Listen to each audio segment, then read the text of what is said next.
Tonight certainly looks to be a pitcher's duel. Towing the rubber will be James Shields.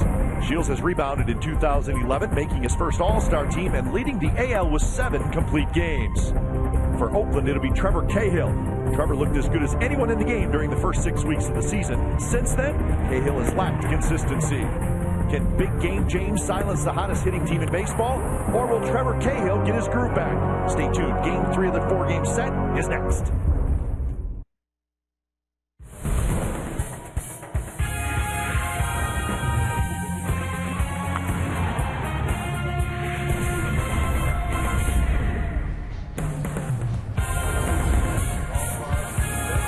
We got Wednesday night baseball from the O.Co Coliseum. A's fans coming into the ballpark, and they're looking forward to seeing their team playing pretty good baseball right now. Are the Athletics? Trevor Cahill will take them on for the A's tonight. It's Game 3 of the 4-game series. A's have won the first 2 games of the series. It's the Rays and the Athletics coming up on Comcast Sportsnet, California. Good evening, everybody. Welcome to Oakland A's baseball. Along with Ray Fosse, I'm Glenn Kuiper. Well, the A's offense is what we're talking about lately. And Cliff Pennington, well, nobody's hotter than him, Ray. He's got 18 hits in his last 36 at-bats. You know, the one thing about Cliff, he feels so confident whether he's in the field playing defense or swinging the bat. And, man, has he been swinging the bat. You can just see he almost allows the ball to get on him before he swings. He did it in New York Friday. He also did it in this series against the Rays. A couple of pitches, as he said, normally he would take, but he's reacting on those. He's swinging the bat, using the whole field, whether it's right-handed or swinging from the left side. And I think right now we're seeing the best of Cliff Pennington. And as he also said, when he swings the bat well, his defense is also playing very well. So just a complete player right now that everybody expected to see from Cliff Pennington. He's doing it all, and I think more than anything, it's a confidence that he's bringing to the park right now. And we like our pitching matchup tonight. Trevor Cahill, James Shields. And for Cahill, well, listen, he's coming off a tough start. But like you said, it's not the Yankees. Right. He has to realize that. He's lost 4 in a row. James Shields has lost 4 of his last 5. 2 outstanding right-handed pitchers. They could go deep in the contest. I think from Trevor's standpoint, he's back in the white uniform, pitching to the Coliseum. He's got White Rabbit going to be playing on Diamond Vision when he takes them out. Put it all together, get the win streak going again. He needs to get back to 500. Tonight is a chance for him to do that. So Cahill, an all-star last year. Shields, an all-star this year. So it is indeed a marquee pitching matchup, and the A's try to make it 3 in a row over the Tampa Bay Rays. When we come back to the Coliseum, we'll have lineups and first pitch. Stick around.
California is brought to you by AT&T and by Toyota. Check out the great deals at your local Toyota dealer today. Well, the A's wearing the all-white uniforms tonight. They take the field behind the starting pitcher, Trevor Cahill. Trevor and Ray's favorite song comes on over the loudspeaker, which means they're set to go. Game Time Weather is brought to you by the Santa Cruz Beach Boardwalk. Get to the beach. The admission-free boardwalk is now open daily. Another nice night, 65 degrees, clear and cool, as usual here at the Coliseum. Ray, take it away. Oh, nothing better than White Rabbit. Trevor Cahill's taking them out. All right, let's check out the lineups for tonight, sent out by Joe Madden, the manager of the Tampa Bay Rays. Desmond Jennings will lead off. He's going to play center field tonight. Johnny Damon, the DH. Ben Zobrist at second. Evan Longoria at third. Kochman at first. Joyce at right. Shopik the catcher. Sam Folds teeing in for the first time in this series. He'll be in left field. Sean Rodriguez is the shortstop. There he is. Let's just hope White Rabbit brings it back, because Trevor is 1 under 500. So maybe if he would just pause on the mound and listen a little bit. He needs to get back where everybody knows he should be. His last start against the Yankees was not well at all. As a matter of fact, shortest outing his major league career. So try to recover tonight against the Rays here in Oakland, his hometown. See what the A's look like defensively. Willingham, Crisp, and Sweeney in the outfield. Sizemore, Pennington, Weeks, and Jackson around the infield. And Landon Powell behind the plate. So Ryan Sweeney getting a start in right field tonight. David DeJesus will get the night off as Desmond Jennings steps in. Now, Trevor threw 61 pitches in the last start. He should be well rested. And maybe that could be good. That first pitch, a good sinker, which is his specialty pitch. That is something that he wants to work well, get some ground ball outs. So Cahill facing Desmond Jennings. Started in left field the first 2 games of the series. In center field tonight, B.J. Upton getting the night off. There's a strike. 1-2 to Jennings. 2 for 8 in the series. Well, is it just a coincidence that B.J. Upton is not playing tonight? A lot of trade rumors revolving around B.J. Upton, with Carlos Beltran being traded. Sizemore guns it across. Jennings is retired. Is out number 1 here in the ball game. But there's some guys you want to hit the ball on the ground. Most guys you do. Jennings not particularly that type of guy because he can run, but Scott Sizemore played it very well, charged it, strong throw to get the speedy Jennings for the first down. Went back to the dugout and said, man, is that ball moving a lot. I think that's what he said. Exactly. Johnny Damon takes a first pitch strike. I think people around baseball who know the quality of pitcher that Trevor Cahill is to be wondering, so what has happened to him the last 3 or 4 starts that he has lost 4 in a row. But as we have also talked about, he pitches to contact. When you're a ground ball pitcher, you just hope that the ground balls are in the vicinity of your infielders. Sometimes that is not the case. Changeup drops in for a strike. So Johnny Damon behind in the count, 1-2. 275 with 9 home runs for Damon. And that one on the inside corner. Good pitch from Cahill. Johnny Damon not in agreement with Sam Holbrook, but it's a strikeout. Well, very quickly getting the ball from Landon Pound, throwing this 2-seam fastball after the changeup. Similar movement, but the fastball starts inside corner. Sam on that corner. Oh, plenty of strike there. Tommy Cam showing right on the inside corner. A lot of it, and of course the height was there. I think Johnny was just fooled. So 2 outs in the first, and here's Ben Zobrist, who's been a very hot hitter. A home run in each of the first 2 games of the series.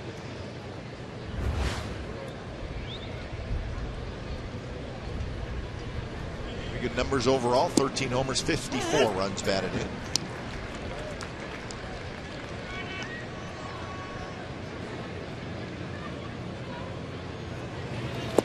Swing and a miss. Changeup. You see 81, 82 miles an hour. That's the Cahill changeup. looks a lot like his fastball, the great sinker that he has.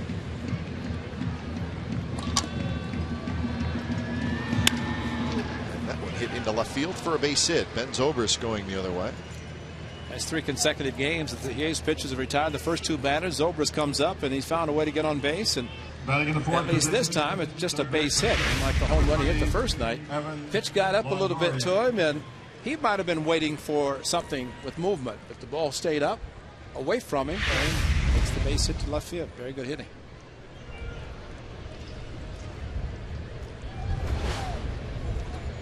So here's Longoria.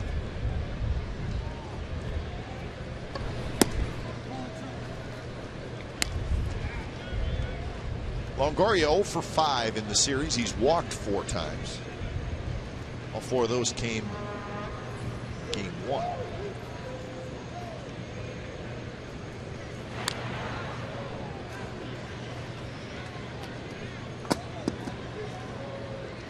He's won 7-5 on Monday night, and they won 6-1 last night. Today's offense continuing to score runs. Last night, Brandon McCarthy was very good.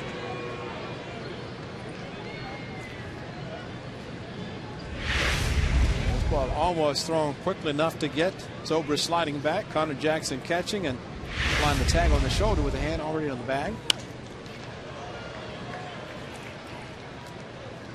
There's no doubt last night with Brandon McCarthy pitching in the 8th inning with Grant Balfour loosening up, that there was a possibility that Balfour would come in sometime in the 8th inning, but always showing a lot of confidence in Brandon McCarthy. Left him in the game, did a great job, finished the 8 innings, and walked off proudly and let Balfour finish the game. Tapper foul up the third base line. Some Longoria. Tried out some tough jams at Brandon McCarthy, but he made the quality pitches when he needed to. Longoria there, and of course an excellent curveball with the cut fastball. The movement was outstanding. That one just slightly moving away from the right-hander, and it was the skipper welcoming Brandon McCarthy after the 8 innings. And boy, a pitcher definitely likes to walk off after completing the inning instead of having to walk off and watch a reliever come in. 113 pitches last night for McCarthy, with a little help from that guy, Kurt Suzuki, who's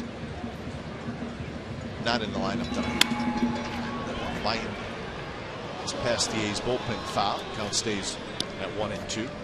We talked about the A's offense last night. 3 walks scored. They had 2 sac flies. And then Kurt Suzuki's 2-run double. Pennington was perfect, as he has been against the Rays. The beard keeps growing. Connor Jackson. Zook will catch tomorrow. Longoria checked his swing. Close pitch. No swing, says Paul Schreiber, first base umpire. 2-2 the count. Trying to bring the ball back from the outside corner. Maybe just a little bit low.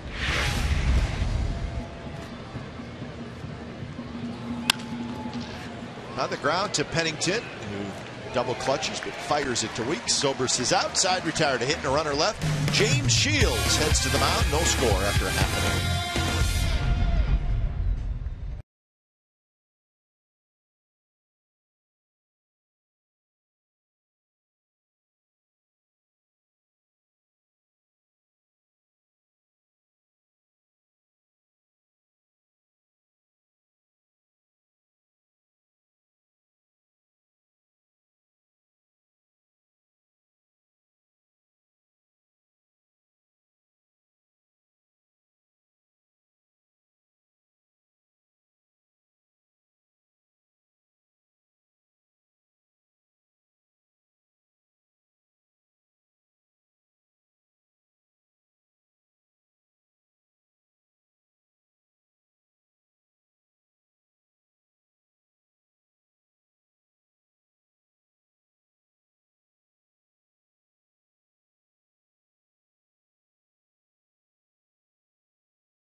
starts with the young man you just saw, Jamiel Weeks, then Chris, Matsui, Willingham, Jackson, Sweeney, Pennington, Sizemore, and Powell.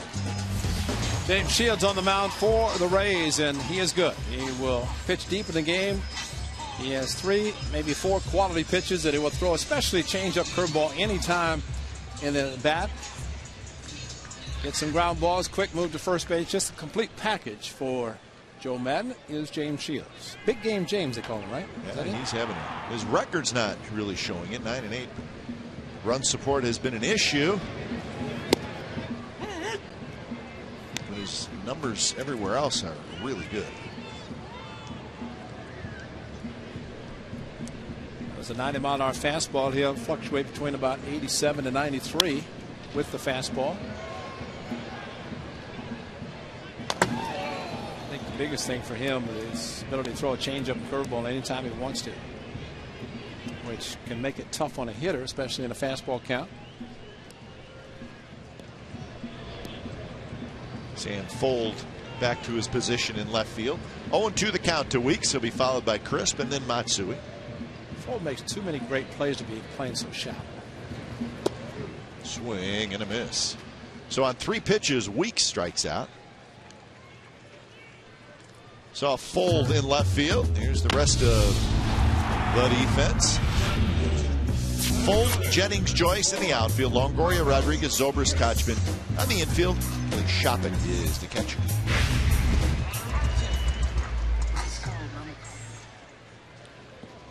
So here's Coco Crisp. So for Shields, the breakdown numbers: 4th in the league in ERA, 1st in complete games, tied for 1st in shutouts with 3, 5th in innings pitched, 3rd in strikeouts, and 6th in opponent's batting average. So he's really having a nice year, but again, run support an issue. How do you think he'd fit in the Yankees rotation with their offense? How many starts has he made? This is his 20. He'd be 21-0. Those numbers you just mentioned about his success, and you look at his record, which is game over 500. You give him some offense, and well, he would be a tough pitcher to even think about trading because he's so good. But the Rays just keep producing, and with the pitchers anyway, the starters. Shields, 29 years old, and his contract is a bit of an interesting one. It has 3 consecutive club options, and those options are for 2012, 2013, and 2014. So basically, the Rays have him wrapped up for 3 years after this one. Coco with a base hit. Okay, the Dodge Charger keys to the games.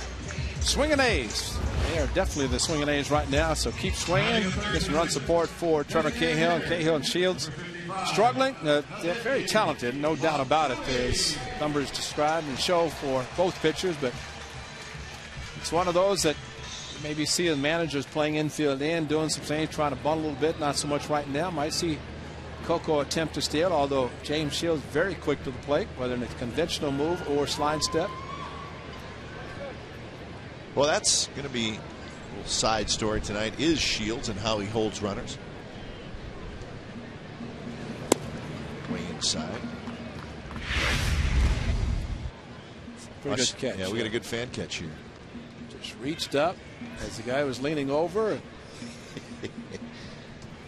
Hey, I just caught a ball. You see me on TV? That was good. 1-0 to Matsui. So the deal with Shields, he's got 10 pickoffs this year. That's the most in the major leagues, and he has not allowed a stolen base. But just look at his setup out of the stretch. See Mariano Rivera, who bends over and then straightens up. Shields, similar in a sense, but everything is the same, especially pitching out of the stretch. Left center field, but Fold got over there quickly to make the catch. Matsui hit it hard, but Fold was there. 2 outs here in the bottom of the 1st.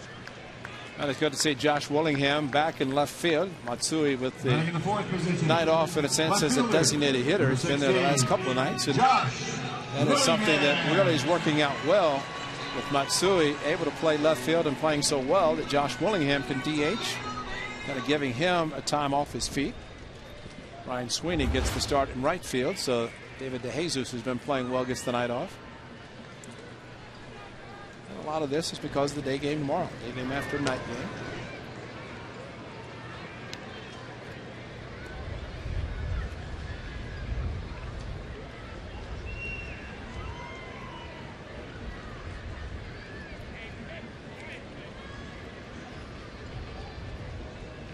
Willingham hitting .241 with 13 homers and 50 runs batted in. Off the end of the bat, shallow center. Jennings comes racing in, and he's going to get there. Side retired. He's going to hit. Runner left. No score after one.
.3D in theaters this Friday, July 29th.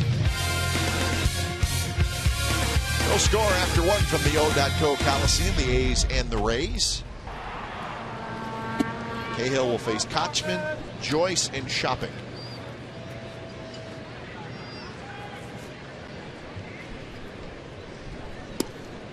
Kochman, 328, 4 home runs, 29 runs batted in. See, normally a hitter would swing at the pitch that he just took, but when you're swinging the bat as well as Kochman is, he will take it. That time's a pretty good pitch. And if you swing at it, you're going to hit a ground ball to second base, probably. Well, that's the confidence that we're talking about with Cliff Pennington, and he just feels that he has seen the ball so well and has been to the point that take the pitch. If it's close, I think he's going to get a better pitch to hit.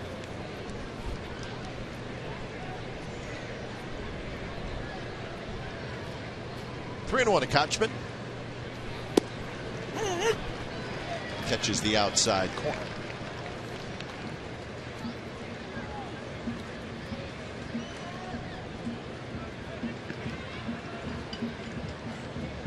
Kochman hitting in the 5th spot for the Rays. Chopped over the mound right near the bag, but Pennington has it, throws in the dirt. Jackson digs it out. Nice play all around by Pennington and Connor Jackson. 1 out. I was surprised that Cliff did not stop. He utilized his strong arm, threw it off balance, as ranged far up the middle and really turned to the side. But through the hop out, I guess you could say scoop, a very nice one, because I thought initially the ball was a little bit farther out in front of Connor Jackson, but both Pennington and Jackson playing well. One with a beard, one without. I don't know that Brady Pennington would like to have that rough beard. Oh, you don't want to scare him. Although I don't think if Cliff Pennington grew a beard, I don't think it would be as dark as Connor James. No, no. And he wouldn't grow it as fast either. Connor can grow a fast beard. Matt Joyce up the middle. Weeks ranging far to his right. Throws, and that's a nice play by Jamal Weeks. So 2 outs. A's made a roster move today. They brought up Tristan Magnuson, who's pitching well in Sacramento. That's the good news. The bad news is Joey Devine option to AAA Sacramento. So Joey lately really struggled with his control, and not missing by a little bit, but missing by a lot. It's not a playbook that Rick Rodriguez is giving to Tristan. That's kind of maybe the scouting report on these players. You know, as far as Joey Devine, we saw him in New York with having trouble throwing strikes, maybe because of the heat and humidity. But Ron Romanek said basically just need to work on the mechanics a little bit. And you do that at the minor league level. And no, Joey Devine, of course, coming off Tommy John surgery, missing 2 seasons. He will be back and he will continue to pitch well. 0-2 to Kelly Shopping.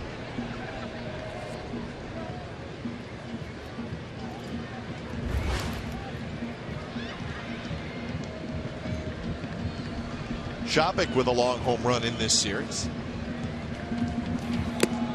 And on 3 pitches, he strikes out. A couple of strikeouts for Cahill. We go to the bottom of the second. No score.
Show tunes and presented by the Bay Area News Group begins after the A's play the Twins here at the Coliseum. Bring the family and your picnic blankets and enjoy the show from the outfield grass. For tickets, go to oaklandathletics.com/tickets.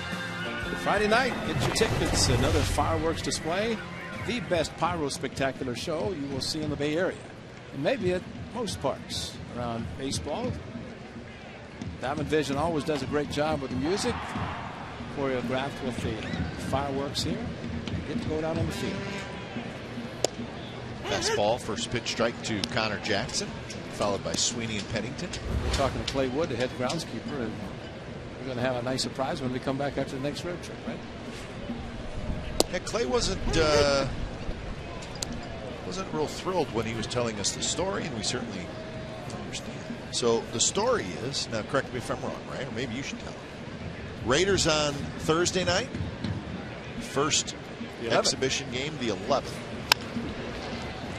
Cue shot toward the shortstop Rodriguez. Jackson's out. So the Raiders' first exhibition game is on the 11th, which is a Thursday night. The A's come home from a road trip on that Thursday and play a home game here Friday night. Raiders game starts at 7. So he has exactly 24 hours to do his thing. Mr. Clay Wood and his gang that just changes this whole place around. It's amazing. And I don't know if Clay Wood has called the Texas Rangers to cancel batting practice on the field on Friday the 12th, but might as well, because there's no way the field will be ready. Oh, boy. They do a tremendous job. Of course, Clay and his crew handles the field, but the bleachers have to be brought into center field. And I guess the good news is that they'll be on the field just sometime during that road trip. The A's will be gone. That's all this out of here, of course. Those of you who've watched football know that's where the bleachers are. And the grass looks beautiful now, but it'll change considerably. Jennings on the move. He's not going to get it. One hops the wall in left center field. Sweeney has a one-out double.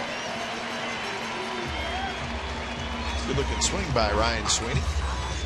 Well, gets a chance to play tonight and comes up big against Shields with a pitch away and off speed. The curveball that Ryan Sweeney stayed with it. I think what Bob Melvin's comment about Ryan Sweeney is yet to hit a home run this year, but playing infrequently with the addition of Jackson coming back from last year, Willingham, De Jesus, Ryan Sweeney coming off knee surgery, not playing as regularly as in the past, but I think we all know that Ryan Sweeney will eventually be a home run hitter. Have to play consistently, though, to develop that type of swing. Pennington steps in. This is the guy you'd want up with a runner at second base, Cliff Pennington. He's 5 for 5 in this series with 3 walks, so he's been on base 8 consecutive times. He's got a homer, 3 RBIs. He's got a double. He has scored 3 runs.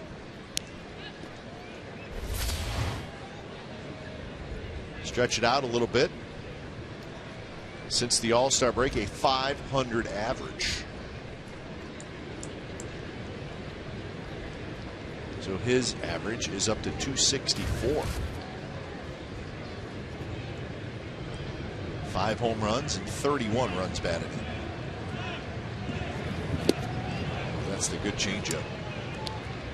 See, Shields' changeup, just looking at the miles per hour compared to Cahill's, Shields is 84, 85. But he probably throws a little bit harder than Trevor Cahill with the fastball. Still, the differential is not what you normally see, 10 to 12 miles an hour, but he doesn't have to, because essentially it's almost like throwing a batting practice fastball, which can be as good as a changeup. If you're a true fastball changeup pitcher, you want the 10 to 12 mile an hour difference. But Shields, because he has the excellent curveball, his fastball can vary the velocity of his fastball as well. Is in 3+ pitches.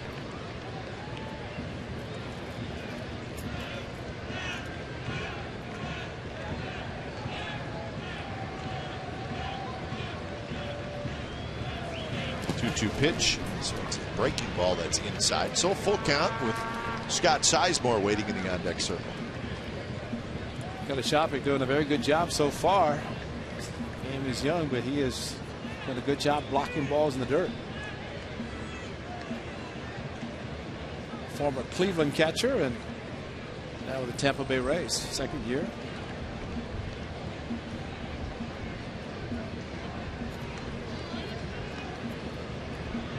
Shields not going into that deep dip. He did a couple times early, but I don't know if he just does it with a runner at first. Yeah. Jennings goes back. Sweeney to second, and he thinks about tagging, but stays there. 2 outs.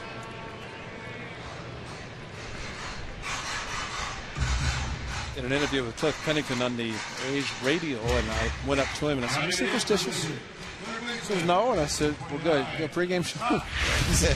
Because I'm going to ask you about how hot you are. Well, and I talked defense first part, you know, but he is swinging so well and seeing pitches so well. But he said, "No, it doesn't bother me." But there are some guys who are playing well and hitting well or pitching well, and they'll say, "Yeah," because if they go over or they have a bad game, they blame it on me. It's your fault. I wish I could control things like that. Don't we? We'd be in first place, I guarantee that. That's right. So it's not uncommon to walk by a guy and say, hey, hot. Put his hands over his ear. Right.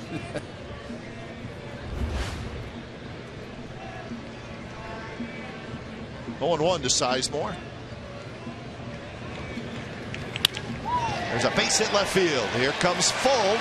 Here comes Sweeney. The throw to the plate is there, and the tag by Shopik, and Sweeney's out. It was a perfect one-hop throw by the left fielder Sam Fuld, and the A's do not score.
This throw, it was a perfect one-hop throw. Well, look where he's playing defensively, shallow. A one-hop to him and a one-hop to his catcher, Kelly Shopik, with 6 feet, 220 pounds. Ryan Sweeney trying to avoid the tag and sliding inside the home plate area. Shopik just put the foot on the plate. Not much Ryan Sweeney could do, especially with the ball, and the catcher was met that quickly. And there's the foot over the plate or in front of the plate blocking it, and then Sweeney going around, but he tagged in before, got the hand on the plate. But Fuld playing shallow, we've of course seen many of his tremendous defensive plays that he has made. And because of those defensive plays, he plays shallow. He can go back on the ball, but here are just a few. Sam Fuld, this is a big one, Chicago. Completely left his feet. And then going back, there's one, going back on the ball, playing at his home park. Going up against the wall. In those great uniforms. At the trot, charging, diving. Well, they had a promotion. They gave him Superman cape or something. They gave away capes because he was playing like Superman. Well, you watch those plays too, and you know, we talk about sometimes you see outfielders dive when they really don't have to. That's not the case with him. Yeah. He is full extension. Especially the one in Chicago in right field. Yeah, going awesome. to the right field line, and it looked like he was Superman, just leaving his feet to dive for the ball. I mean, even Hawk Harrelson, the home announcer for the White Sox, gave him mercy. Which is good. That's right. You know, that's a great play if Hawk gives you that mercy. Recognizing, of course, a great play. Rodriguez called out on strikes. That's the third strikeout for Cahill, so he's off to a good start. Oh, look at the movement on the pitch to Rodriguez. He's got some great movement and coming back from the outside. He didn't like the call, but height-wise, just below the belt, and it did have the plate. So the movement on Trevor Cahill pitches tonight are great.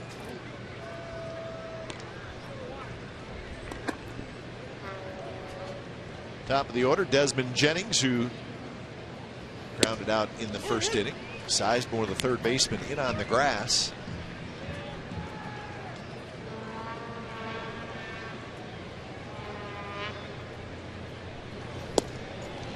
Here's the changeup, and it drops in there for a strike, 1-2. That one at 80 miles an hour.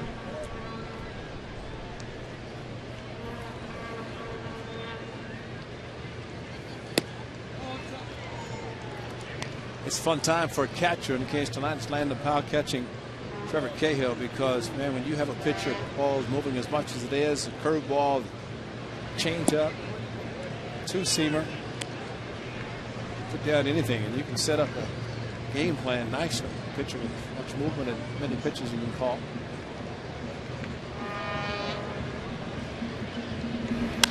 Two pitches, line right field. Sweeney on the move. He's going to have to play it on a hop. Jennings, a big turn, and he spins and turns back, heads to first. So a 2-out single for Desmond Jennings. His speed, I thought he would try it, especially with Ryan Sweeney, a left-handed thrower, having to go hard towards the foul line in right field, stop and make the throw.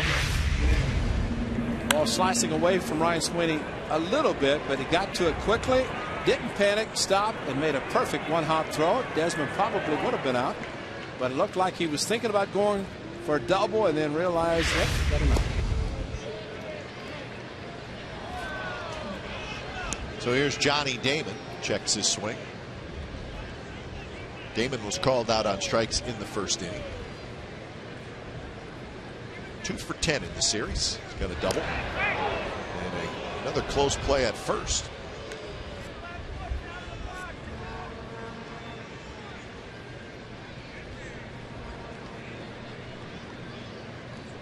We know Jennings is fast, so he is a base stealer. Might have been one of the reasons he decided not to try to go for double, thinking he might be able to steal his way in the scoring position.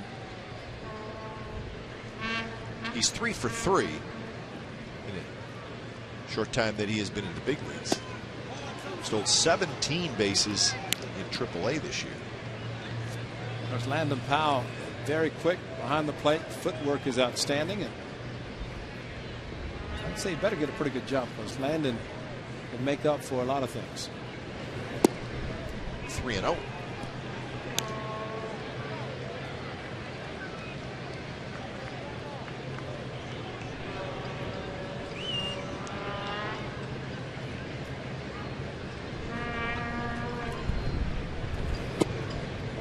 And it's a 4-pitch walk to Johnny Damon.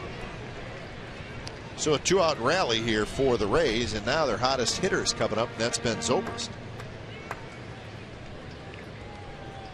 Now batting, number 18, Ben Zobrist.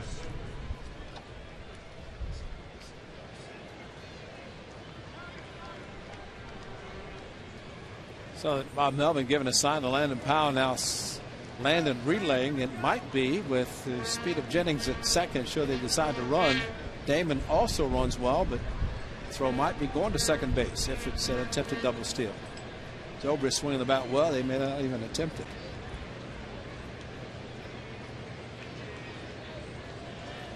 Zobrist lays off the changeup, and it's just a bit long.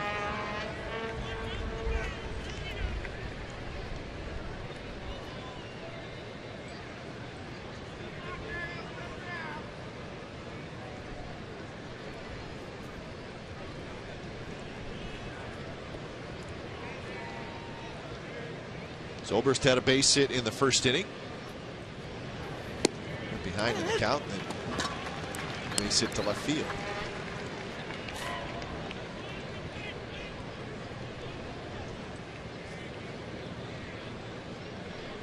Zobrist is 5 for 7 in this series. Got 3 walks, a couple of doubles.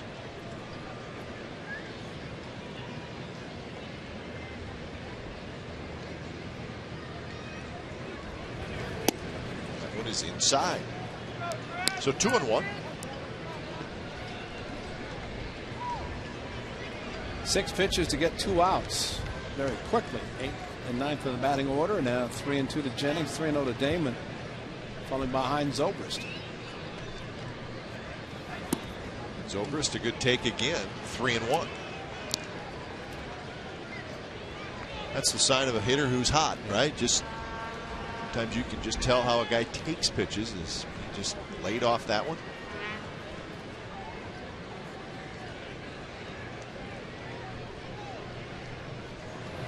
The 3-1 pitch is popped up. Sizemore coming down the line, and he's got it. Side retired. So Cahill works out of it, and the Rays strand a pair. Bottom of the third coming up.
Sunday, July the 31st, Kurt Suzuki, gold jersey. Dressed like Kurt in the A's with a gold alternate jersey. Presented by Pepsi Max. For tickets, call 877-493-BALL or go to oaklandathletics.com/tickets. Friday, fireworks. Kurt Suzuki jersey on Sunday. Your Fest Saturday. Landon Powell got a fastball on the first pitch. Fouls a straight. Be hearing that music again at Wisconsin. Yeah, polka. Oh, yeah. Powell, Weeks, and Crisp.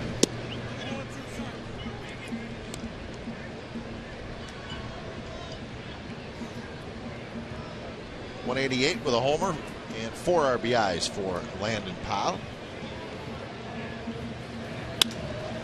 It's that one on the ground to the shortstop, Rodriguez. So one out here in the bottom of the third. Here's our true story brought to you by McDonald's. James Shields became the first pitcher in Tampa Bay franchise history to throw 3 straight complete games. First pitcher since the Blue Jays' Pat Henkin in 1997 to have 6 complete game wins through the first 76 games. Before this season, he had just 5 complete games in his career. And had one since 2008. This year, 7. In fact, he has more complete games than 25 other teams in the major leagues. 7 complete games. 3 of them shutouts.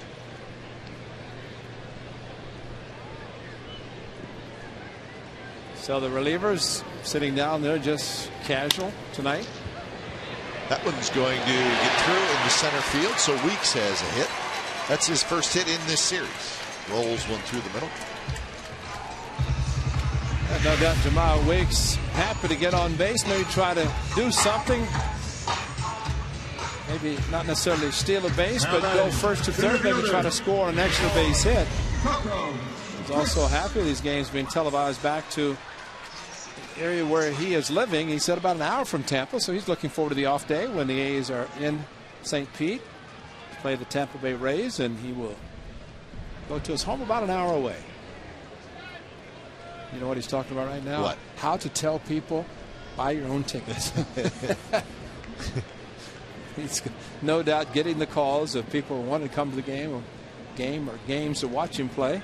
The weekend series against the Rays. Week from this Friday, Saturday, Sunday. Coco goes around on the bunt attempt.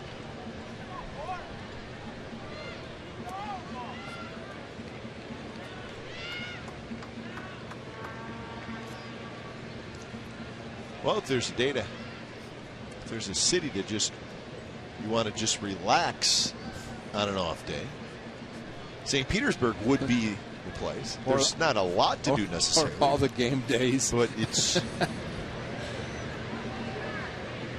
about as mellow and relaxing as the stop we have on the way. Liner, Jennings comes in and he makes a nice sliding catch. Joe West finally made the call. Chad Fairchild at second base looked over to Big Joe, and yes, the third base umpire in this case had a better angle to see if the ball was caught or short hopped. Coco hit it well. Jamal did not take off, and it was a catch. A very nice play by Jennings.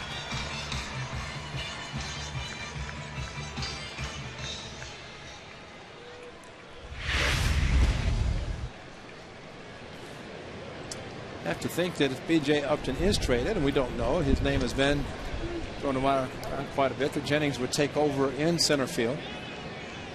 Playing left, and Upton's been in center field. Well, it certainly makes sense, and the Upton rumors are becoming much more strong, it seems like.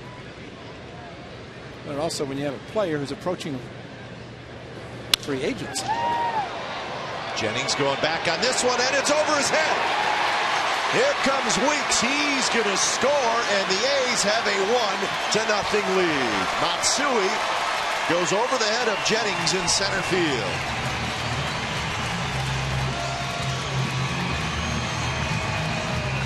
Boy, James Shields looking out towards center field and probably wondering, how could the ball be hit over your head? Matsui with power, and he just showed the power that he has. A fastball that he stayed on. Jennings went back, and the ball hit in front of the wall, did not hit the wall. And Jamal Weeks with 2 outs on the move. I think he thought it might have been caught, as he was not running hard to second base, as he has the speed to turn it on. But well, with 2 outs, you run hard. If he catches it, then you can shut it down. Fortunately, he did have the speed to make up for it. So Matsui's 47th RBI. Here's Willingham.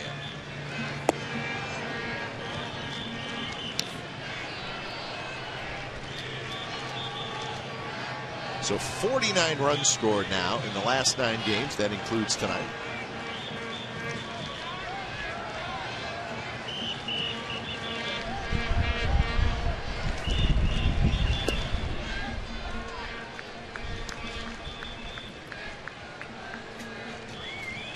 Trevor Cahill's got a 1-run support, looking for another 2-out hit from Josh Willingham. Brandon McCarthy with Brett Anderson in between McCarthy and Trevor Cahill. Willingham pops it up behind first. Kochman is there. He's got it. Side retired. Matsui with a 2-out RBI double. A's lead 1-0 after 3.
since 1999 for the A's.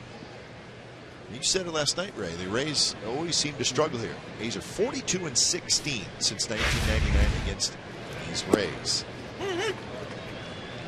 So that's our Farmers Insurance report card.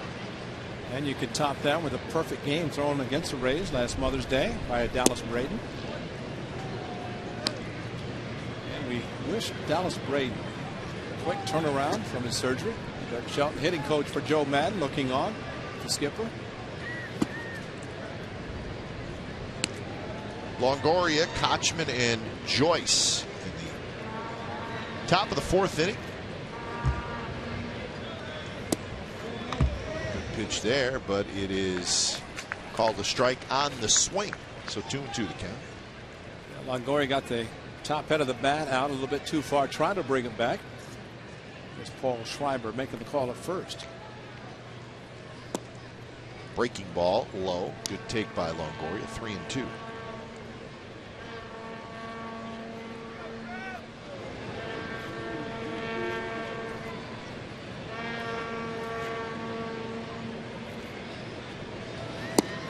And a 3-2 pitch is low. Longoria with the walk.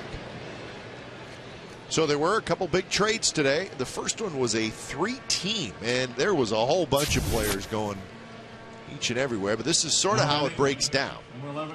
The Cardinals end up with a starting pitcher that they wanted, Edwin Jackson. The Blue Jays end up with Colby Rasmus, the young center fielder from the Cardinals, and the White Sox were in need of a reliever. They got Jason Frazier, who's having a very good year, and another player. So that's kind of how who got what. Fly ball center field. Longoria tags, and he's going to get to second base. So Longoria walks. Kochman with the fly out. What was that? A player and 6 others, the Cardinals, at Edwin Jackson? Well, it was the first. It was really kind of 2 separate trades, but it was basically a 3-team trade. But the White Sox traded Jackson and Mark Tehan to the Blue Jays for Frazier and Zach Stewart, a pitching prospect. So the Jays had Edwin Jackson. They then turned around and traded Jackson and 4 other guys, including Octavio Dotel, to the Cardinals for Colby Rasmus and 3 other guys. So that's where the amount of players came in. So it was a kind of a busy trade, and then we're found out this afternoon that the Giants indeed have acquired Carlos Beltran. 10, Kelly. It's not going to be official, I guess, till tomorrow, but did he have to approve the trade? Did he have a limited no trade? He did have to approve it, which I guess he had already said that he would. Giants gave up a top pitching prospect, a young man by the name of Zach Wheeler. It was interesting that the Mets, there's $6 million left on Beltran's contract. The Mets are paying $4 million of it. So the more you pay, the better prospect you get, which is sort of how it works. And the young man has a chance to be a very good pitcher. So it'll become official tomorrow. So the Giants get Beltran and $4 million from the Mets, and the Mets get the youngster Zach Wheeler. He's a pretty good player. If Beltran plays anywhere close to the way he played in Houston before he became a free agent and signed with the Mets, then the Giants going to get a great player, because he was just unbelievable. He with had the 8 Astros. home runs in that postseason with the Astros. Got a whole bunch of money from the Mets as a result of it. Hit hard, and Sizemore on the dive. Gets up, throws to first in time. Sizemore saves a run with a sensational play.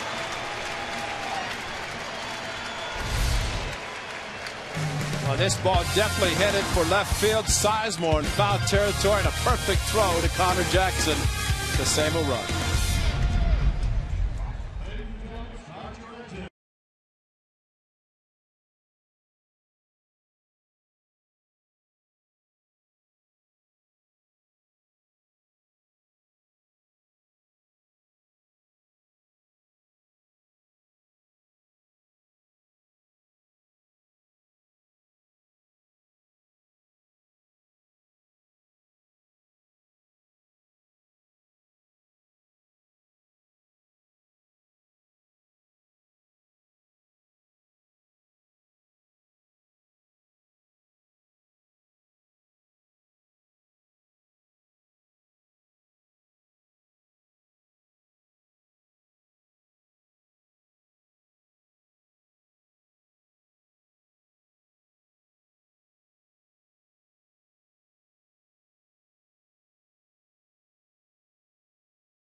majors in pickoffs?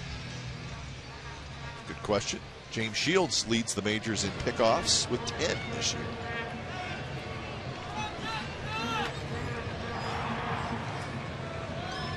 First pitch to Connor Jackson here in the bottom of the fourth is outside.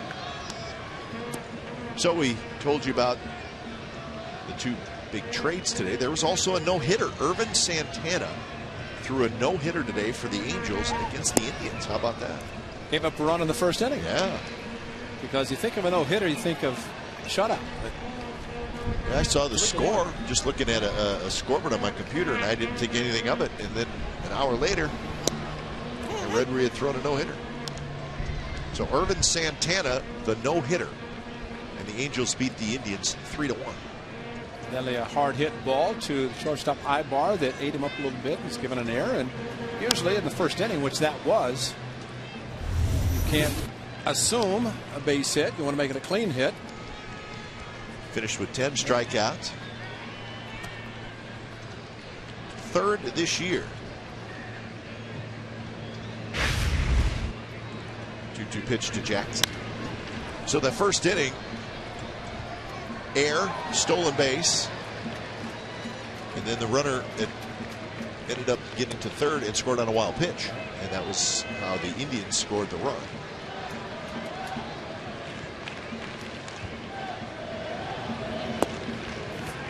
So the Rangers tonight knew that they would have to win without not have the Angels pick up a game, and they're not. Game's got to be close to being final. Hosting the Minnesota Twins, who will be in town this Friday. Twins are leading the Rangers 7-1 in the bottom of the ninth inning in Arlington. So if that score remains, Angels pick up another game. Second day in a row they pick up a full game, so they would be just 2 back.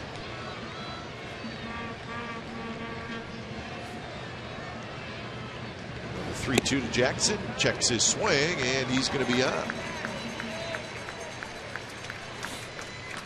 Now, Sizemore has been playing an unbelievable third base, this time going to his right, diving in the foul territory, comes up and makes sure he has a good enough grip to make a very strong throw. He has a strong arm and a very accurate arm, and he shows it right here. Saves a run, the double that Shopik would no doubt have gotten, and instead he's thrown out, no doubt frustrated.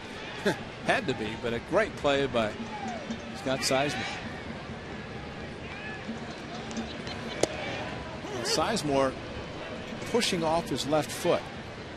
We saw him running last night and scoring from first base on a double, and then mentioned it to him, and he said, "I'm finally feeling okay." He actually, as he said, broke his ankle in 2009. He was on crutches 3 weeks before spring training last year. Was the opening day second baseman for the Tigers. Had ligament damage, fractured ankle, and went through all that, and of course, the left foot, when he took a throw at second base, he kind of fell against his ankle and broke it, as well as ligament damage. But that's the push-off for him playing third base. So he definitely has improved tremendously. Sweeney gets one through the left side for a hit. Ryan Sweeney is now 2 for 2. So the A's have 2 on and nobody out. Well, just served it out to left field. The shortstop, Rodriguez, playing close to second base, and Ryan Sweeney, who goes so well to the opposite field. And well, even though you want to set up for double play, I'm surprised that a lot of shortstops don't play a little bit deeper towards the hole, at least straight up at shortstop with Ryan Sweeney, but he's taken advantage of the big hole between third and short.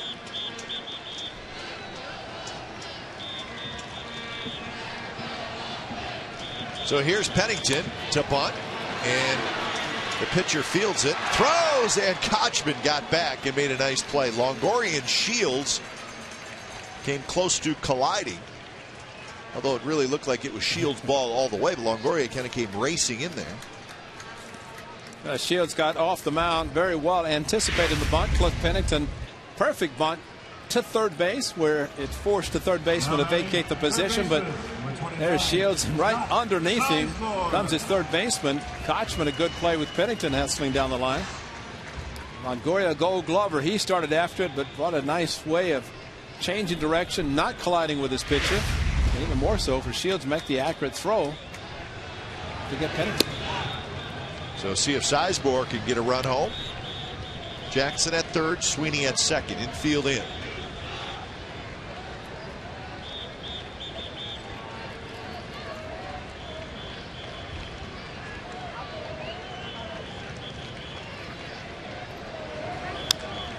Bounced foul.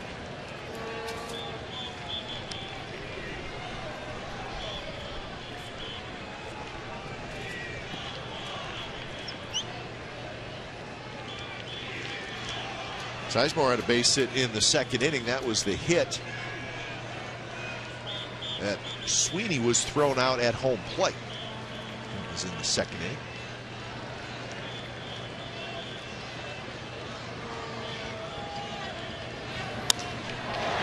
Right center, hit a long ways. Nobody's gonna get it. 1 run scores, 2 runs score. Sizemore to third with a triple.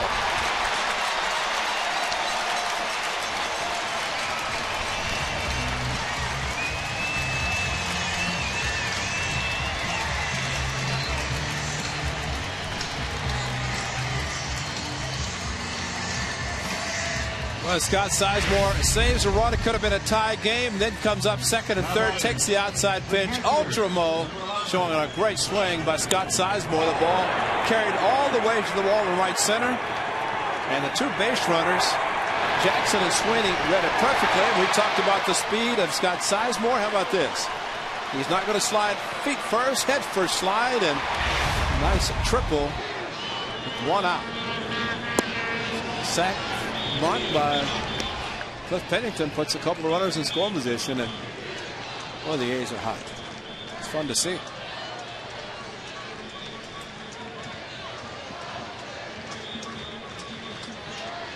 The 1-0 pitch to Landon Powell is a bit low, 2-0. Ultramo in high definition. Has to be outstanding. Yeah. Watch, huh? It's got to be great. I like the Ultramo. Yeah. Like the high definition on all games on Comcast Sportsnet California. And right now we know that everybody has HD.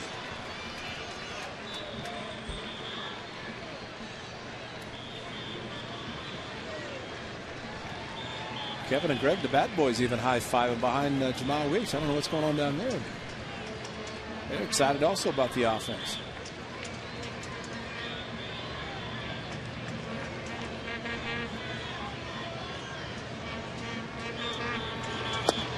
Pitch is outside, and it's the walk. Second walk issued by Shields in this inning.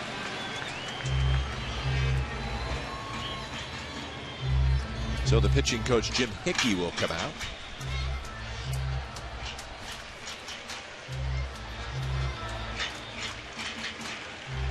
Career July numbers for James Shields.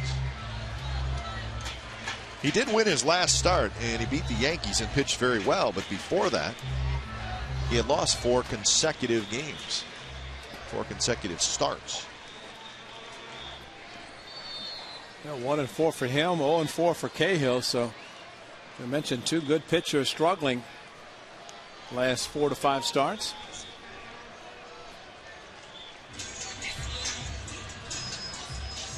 I thought the look of Shields when the ball went over Jennings' head in center field kind of said it all. When you not a big strikeout pitcher, Shields not in that category, you're kind of, well, you definitely want defense. Well, he needs to remember, though, his outfielders playing shallow helped cut down a run in the second inning. And Sam Fold threw out a run. Little flare, shallow center, and that's going to drop for a hit. Sizemore's going to come in to score, and the A's lead 4-0. Weeks just reached for it. Broke his bat, but he gets an RBI single.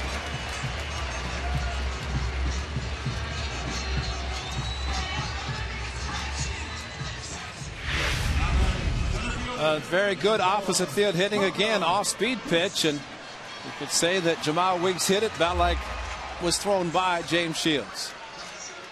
Jennings not able to get to it quickly enough, so Ryan Sweeney going to left field as a left-handed hitter. Scott Sizemore, the right-hander, goes to right center, and now Jamal Weeks, the left-hander, goes to left center. So guys staying back on the ball. Great approach. Coming through with the big hits.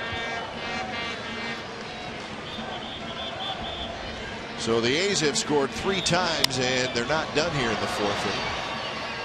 Fold goes back and over. He's got it. So Coco Crisp is retired. 2 outs.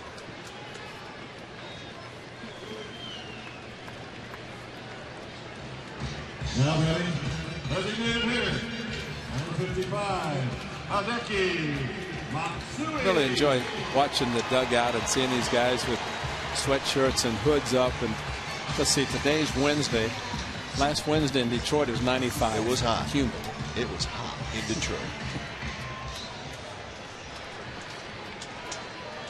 What a difference 3,000 miles makes. Huh?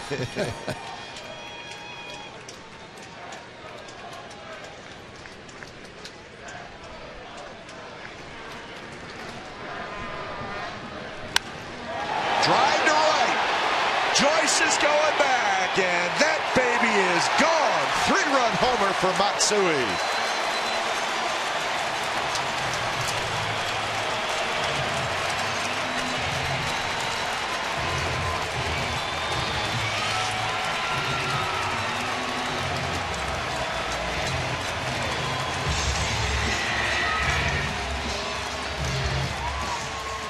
A 4 RBI night for Hideki Matsui. 87 miles per hour, and Hideki Matsui, who is not being seeing a lot of pitches, he doesn't have to get a swing like this. 3-run home run, only the 5th by the Athletics this year, and Matsui joins the other 4. And right there, just a great way to cap this scoring, at least to this point. 2 outs in a very, very big hit. 6-run 4th inning here for the Athletics. And it was 2 outs last inning when Matsui hit the ball over the center fielder's head. That one's hit to left and hit well. Fold near the wall. He leaps and it is off the wall. Willingham with a double. A's have batted around.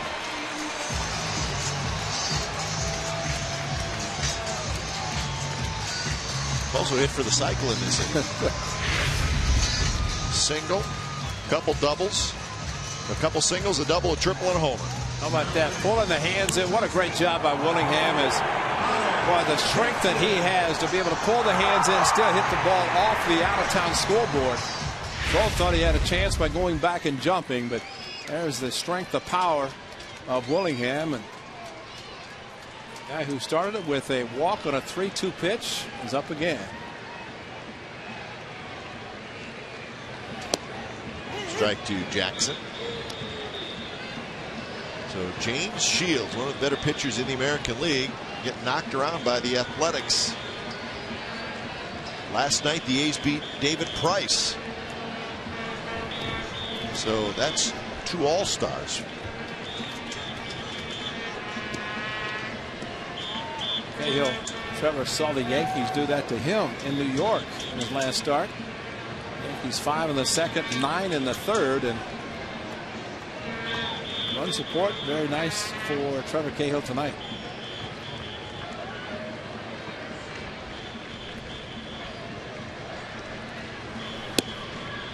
Outside corner strike.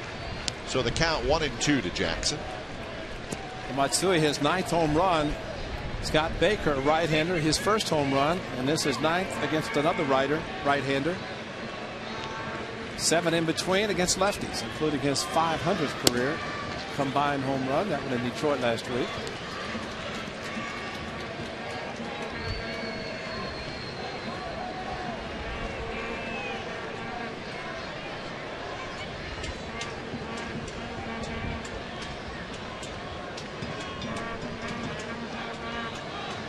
Shields is ready. Willingham, the runner at 2nd. That one bounced. Kochman dives, can't get it. Zobrist dives, he can't get it. The ball goes past Joyce. Willingham will score easily. Connor Jackson's going to end up at 3rd. 8-0 A's.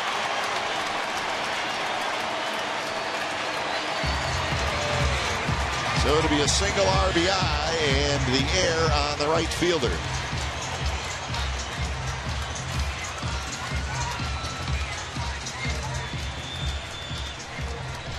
Joe Madden watching on Diamond Vision as once Kochman missed the ball, went to the outfield, thought there might be a play on Willingham.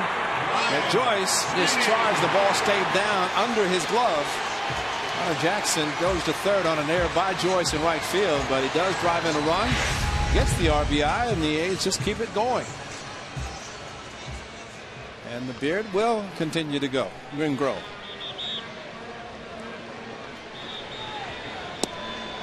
So Ryan Sweeney steps in.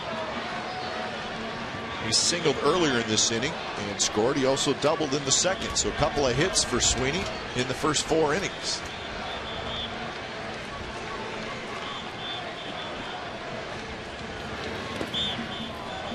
There is nobody warming up in the Rays bullpen. Well, the pitch count just at 70.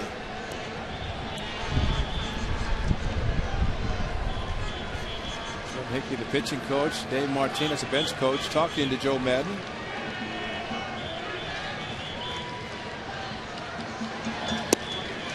That one on the inside corner, first strike.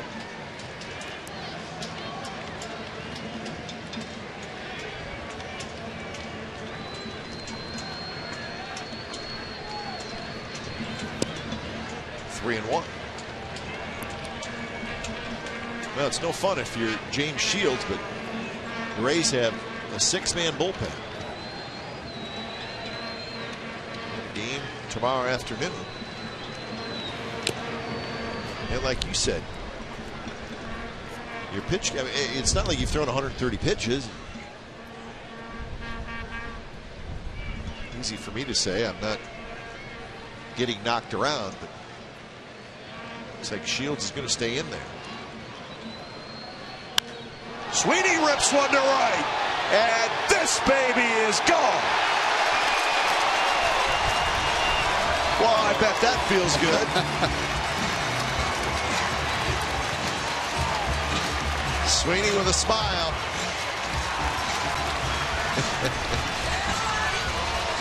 Shields threw him an 84-mile-an-hour changeup. And you talk about reacting on the pitch.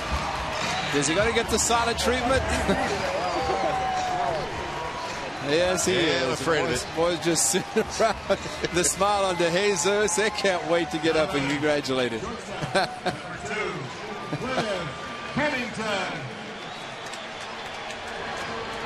So Sweeney homers.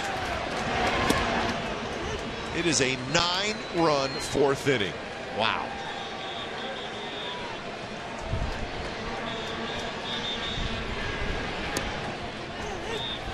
And the home run actually makes Jackson's run earned as well, because even if he stays at first, he's going to score on the home run because he did get the base hit.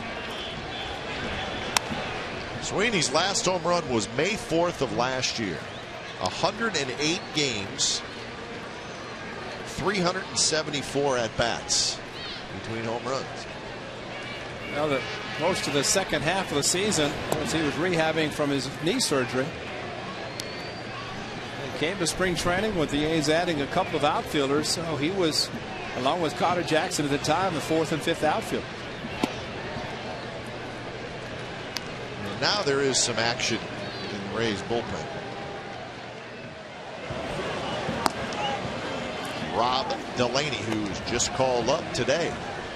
You're saying that every game. I know, they've had a new pitcher every game. Strike 3 called on the outside corner. What an inning by the Athletics. They score 9 times against one of the best pitchers in the American League. The hits just keep coming for the Athletics.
thanks to that 9-run fourth inning. Hits all over the board.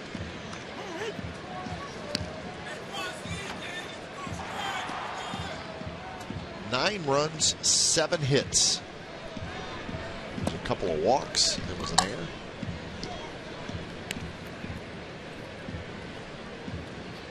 So Shields is done for the night.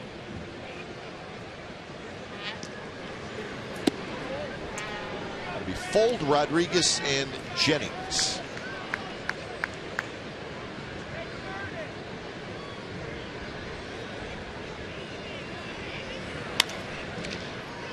Jemiah Weeks, couple steps to his right. And that's out number 1 here in the 5th. Trevor Cahill got out of a tough last inning, had a runner at third base.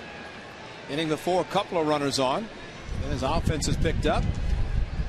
Is that the elephant version of the panda? Yeah, I like it.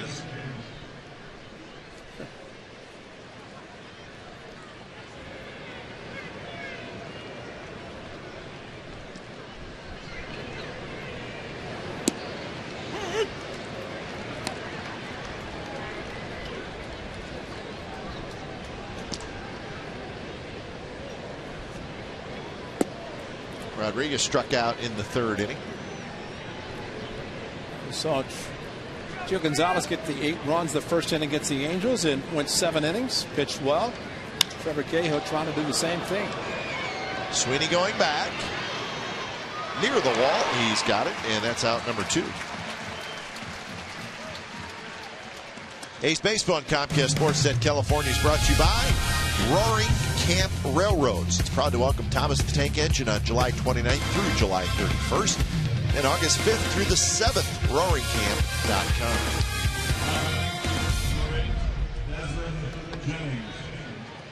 So 2 quick outs here in the 5th inning. Top of the order, Desmond Jennings.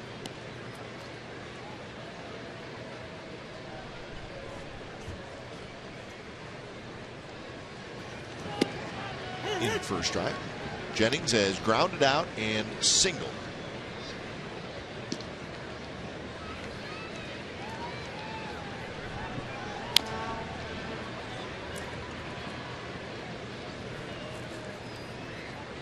So Trevor Cahill, all kinds of offense to work with.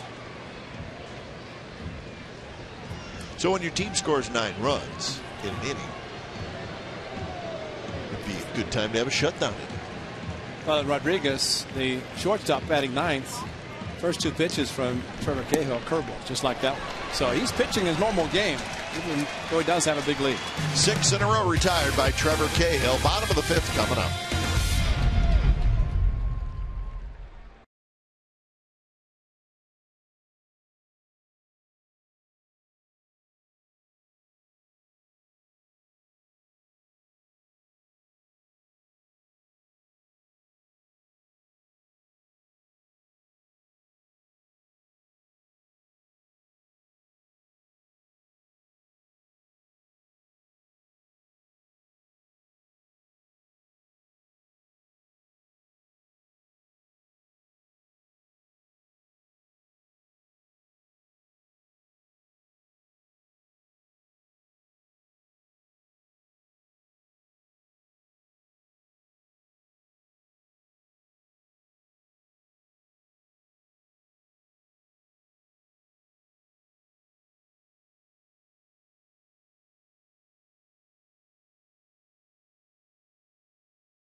The last right-handed pitcher to lead the majors in pickoffs. Charlie Huff, 16 in 1988.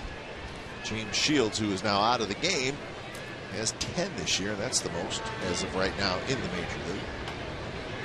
But Shields is gone as he gives up 10 runs in 4 innings. So when it's time for change, think Speedy Oil Change and Tune-Up, your oil change tune-up and smog experts. Rob Delaney just brought up from the minor leagues. Up and down with the Rays and their AAA team in Durham. Sure it's not Matt Stairs. Matt Stairs got let go today by the Washington Nationals.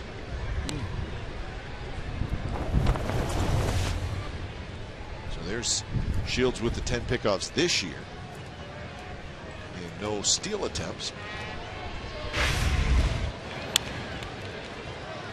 Well, I'm not surprised that Charlie Huff, he of the knuckleball, in a very good mood. Of course, he threw over a lot because guys like to run on him.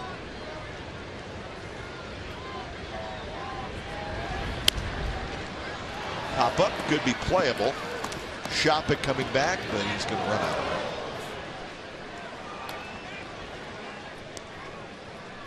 Oh, sorry, we don't know what would have happened, but I think at the top of the 4th inning with the great play, that's why the uniform of Scott Sizemore is dirty. Cliff Clavin will take care of that tonight before tomorrow's game. But he makes the diving stop on Shopping to rob him of a double to tie the game. And then the A's come back and score 9. So a great defensive play maybe helps the A's offensively. Cahill keeps the 1-run lead at the time. The A's add 9 in the bottom half of the inning.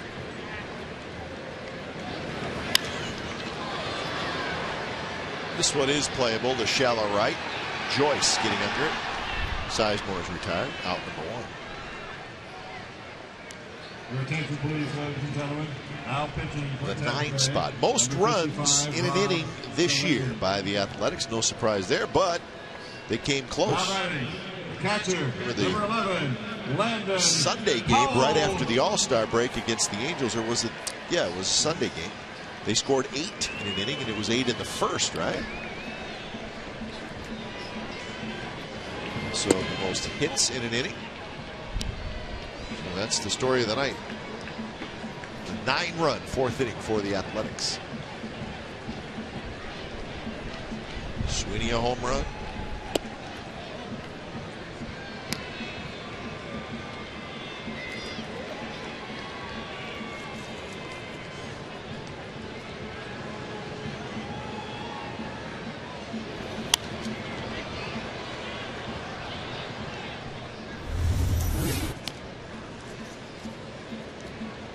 Hits, 10 runs. Third time his career has allowed 10 runs. That's hard to believe because he's a very, very good pitcher. It's one of those nights. Joe Madden, they think that we can get out of Oakland almost like Ozzie Guillen for a while with the Chicago White Sox. Seemed like they could never win here. They picked it up a little bit better, but the Rays numbers have not been good. So Rays were not very good for a while leading up to their postseason. A couple years ago, the World Series in 08. Last year won the division, but revamping. Well, and they're going to look up and see the Red Sox won again, and Red Sox are in first place. So right now, the Rays are 11 games out. Yeah. So, I mean, reality may have to set in here and realize that the 2 teams ahead of you, the Red Sox and the Yankees, are you going to catch them? We'll tell you first of all as they start the music about, you know what this is about. 15th annual Oakland A's Beer Fest is on Saturday, July 30 from 4:05 to 6:05. It's in the East Side Club. Enjoy over 30 different microbreweries, live music, and other festivities.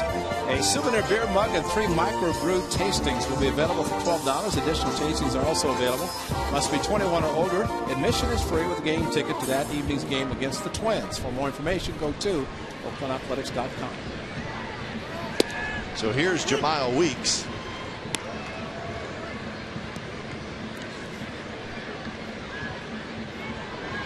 Early beer fest right there. tastings.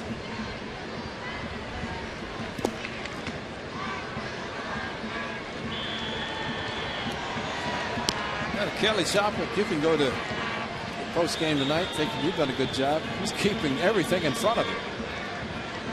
With Shields now with Delaney.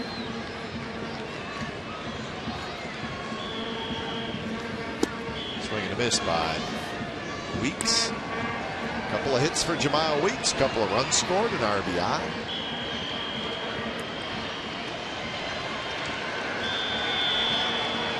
His average at 308.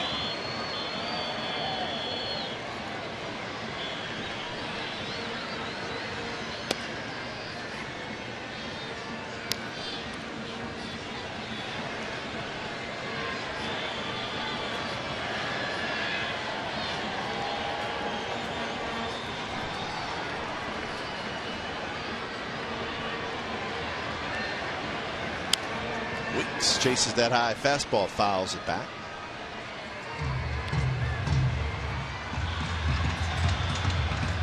A new shortstop in the game. Elliot Johnson takes over. So Rodriguez is out, Johnson in.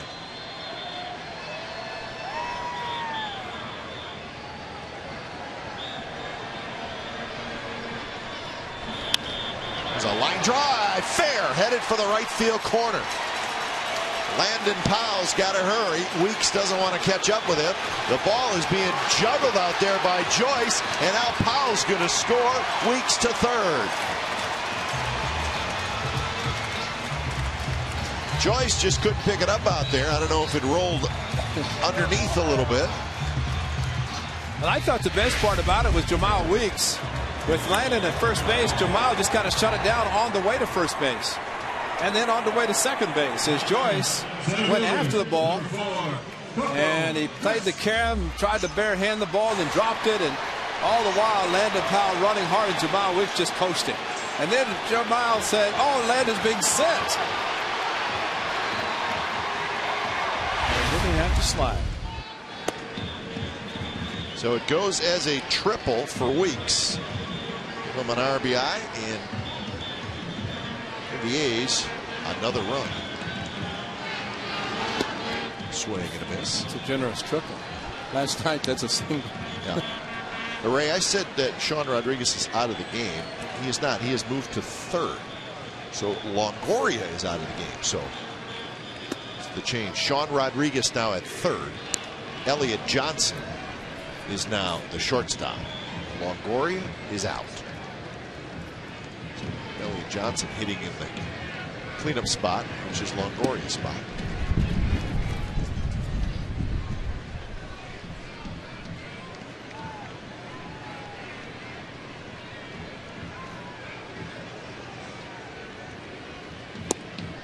And there's the 3-1 pitch that's low, so crisp with a walk. Check this swing by Jamal Weeks. This is a fastball inside. Watch him pull the hands in. That is a great swing and opened up the hips, hit the ball down the right field line. And of course, with his speed, coasting because he knew Landon Powell was in front of him and did not want to push him too much. Ended up getting at third base, but what a very good swing. That's 3 hits tonight for Jamal Weeks. 1 to center, 1 to left center, and then takes a fastball inside and pulls it to right field. And a very, very good swing, especially the location of the pitch being inside. So the A's tonight, as I look at my scorecard, have 3 doubles, 2 triples, and 2 home runs. Hideki Matsui, the first of the 2 in the inning. 3-run shot off James Shields.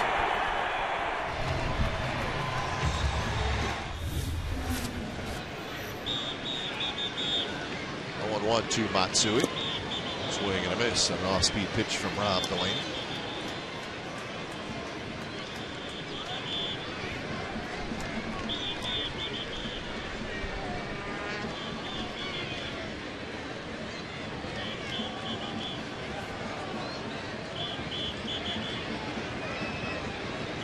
Two to Matsui. 4 RBIs tonight for Hideki. He's got more. Line drive, base hit to center field. Weeks trots in to score and give Hideki Matsui 5 5 RBIs in the game. It is 12-0.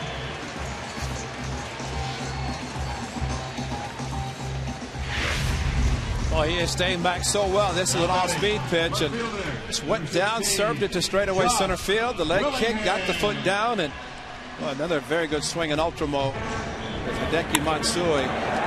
Change up into center field.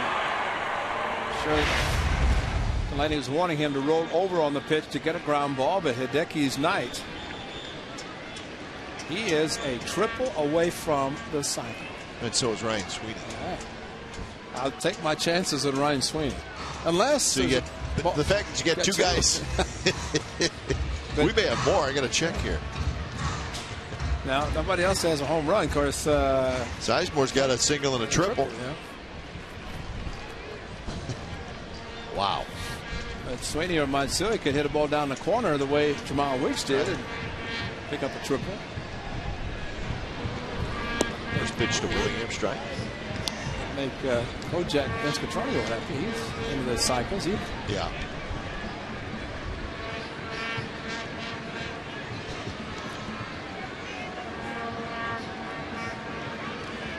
Willingham doubled and scored in that 4th inning. He's 1 for 3. Well, Rob Delaney just called up from the minor leagues today. You sort of get the feeling he may be out there a while.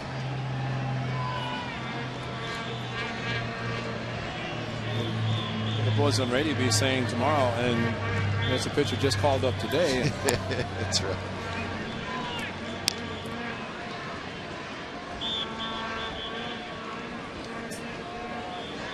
So Hideki Matsui, a 5 RBI game for the 8th time in his career.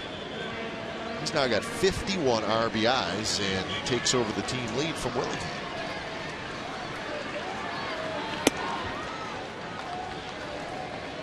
Joe Madden and Jim Hickey, manager pitching coach, have seen their starters, Hellickson, going 5 innings. Last night it was Price going 6, and 4 tonight for Shields.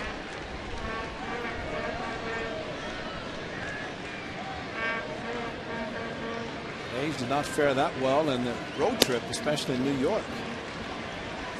So we kind of know how they're feeling. It's nice that the A's are on the other end of it.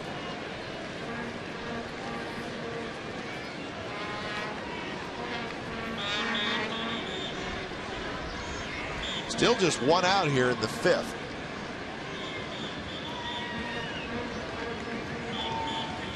The 3-2 pitch is fouled straight back by Willingham.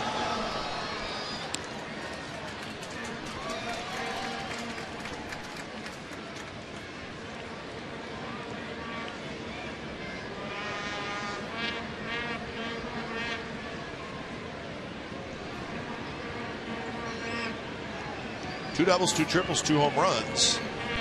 A's last did that in September of 2002. They still have plenty of at-bats in this game.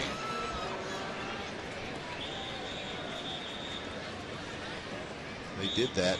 That was the 20th win of the winning streak. Still a very hard game to believe with an A's with an 11-0 lead. Tim Hudson on the mound. And Royals tied it. Right center. And Jennings has it. Crisp, the runner at second, will tag up and go to third. Matsui stays at first, so that's the 2nd out.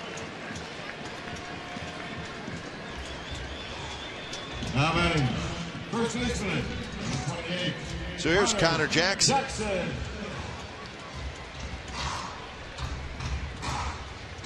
So with 12 runs tonight and counting, the A's have now scored 60 runs in their last 9 games. 9 hits last night would ended their 4 consecutive games of double figures in hits. You know, just thinking with the A's, just 3 position players on the bench, 2 of them getting the night off, and then tomorrow that's DeJesus and Suzuki. So Eric Sogard, the only other player who might get in this game tonight, give somebody a rest. If you're swinging this well, playing this well, you don't even want to come out of the game. think it's the wind tonight. It's strong. Wow, previous 10, just 27 runs scored.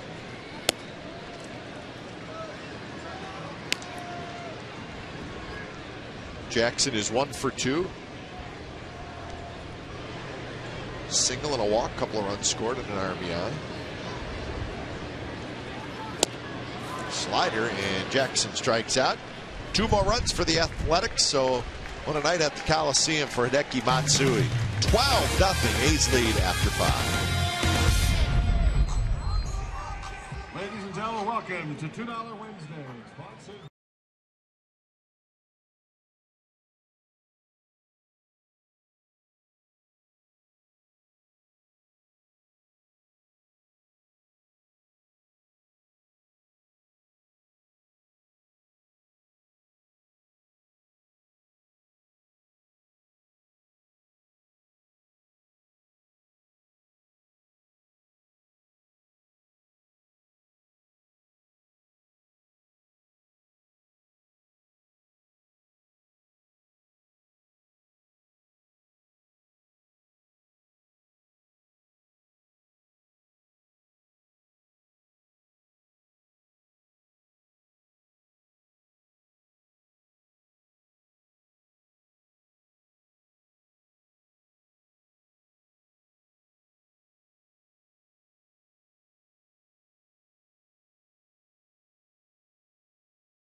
Cache Creek Casino Resort. Play the zone only at Cache Creek.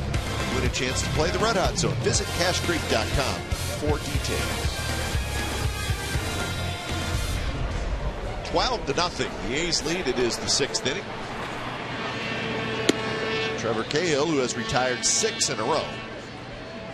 He walked Longoria leading off the 4th inning, but then he got Kochman, Joyce, and Shopping.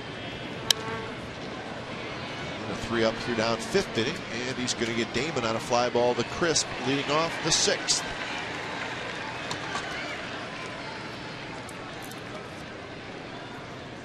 So that'll bring up Ben Zobrist. now batting, number 18. The Ben Twins beat the Rangers Zobrist. 7-2. That's a final down in Texas.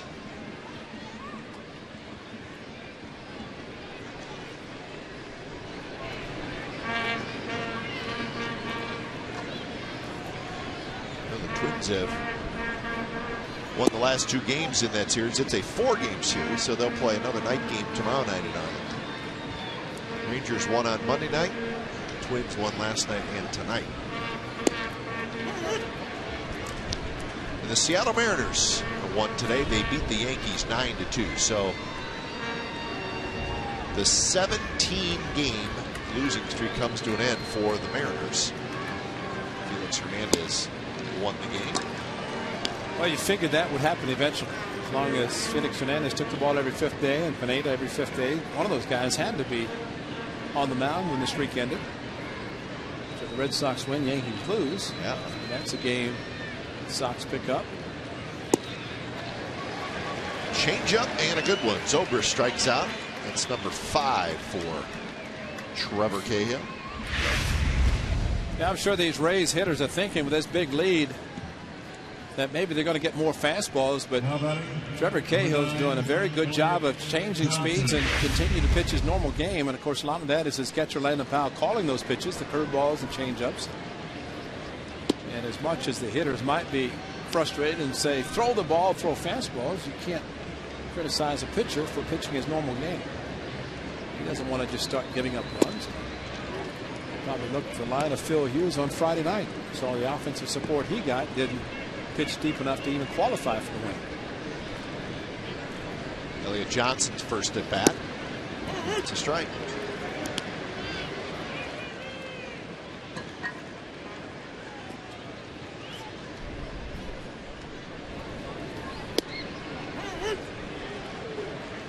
So 2-2 to Johnson. This is Longoria's spot. Longoria is out of the game. Swing and a miss. Another 3-up, 3-down inning for Cahill, as he has now retired 9 in a row. Bottom of the 6th coming up.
Up from James Shields. Really a no-doubter. Hit the ball very hard to right center, but this is the part of it. The silent treatment from his teammates. And that is customary at times where the player has not hit a home run. Ryan Sweeney hitting his first, and I'm sure he is very happy to have done that. And as we have said, he's going to be hitting some home runs before his career is over. Right fielder, number 15, Ryan Sweeney. So Sweeney will hit. So Chirinos now at first base. Kochman is out.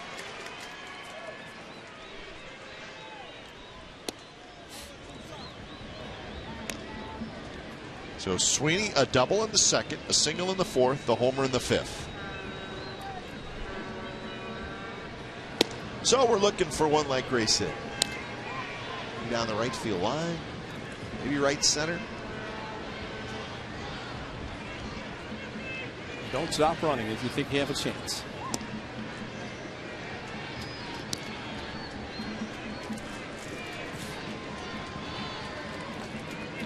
So Sweeney's average now up to 292. 2-1 pitch, a fastball, and it's foul back.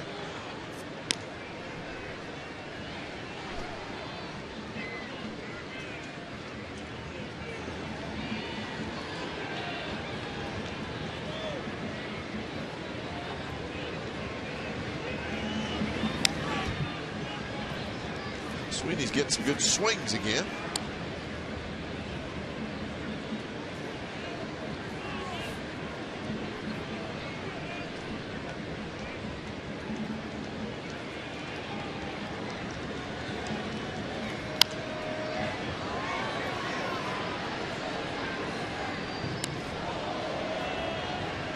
A little over 18,000 tonight at the ballpark.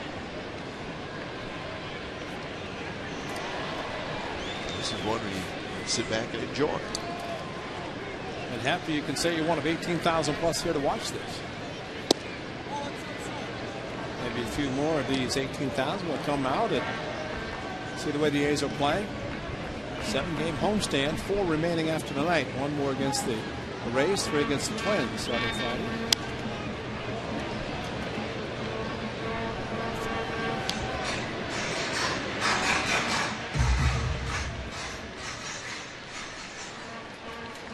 Sweeney's getting some fastballs to hit. He's just following them back.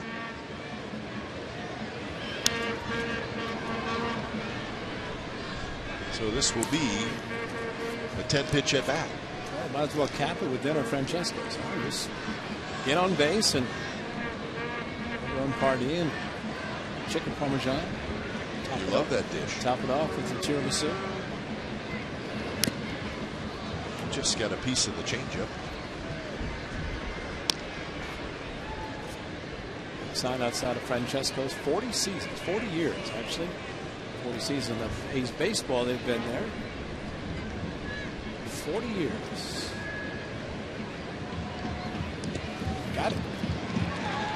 So Sweeney with the walk. What do you have a question for A's pregame and postgame analyst Fernando Vina? Tweet your question to @CSN Athletics with the hashtag AskVina. And your question could be answered tonight during A's postgame live on CSNCalifornia.com, your interactive home for A's baseball. That's all season long. I have a question, Fernando. What is that? Think you can answer that? It's an elephant hat. You answered it already. It's an elephant hat.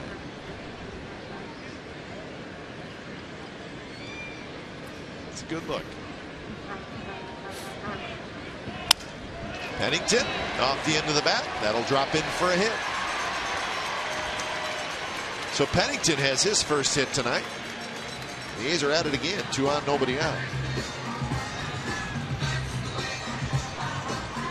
And I think you said it correctly. Richard Delaney is going to eat some innings and pitches for Joe Madden.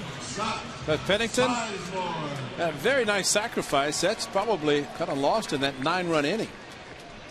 First 2 runners got on base, then Pennington laid down a perfect sacrifice and gets his first hit of the night, so he's 1 for 3.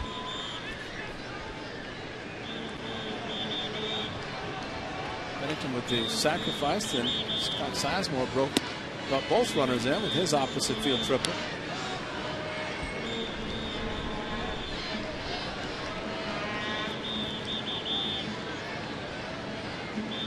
So now we're going to get some action out there in that Rays bullpen.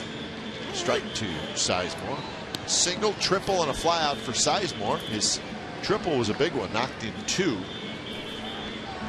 was the first 2 runs that scored in that 9-run 4th inning.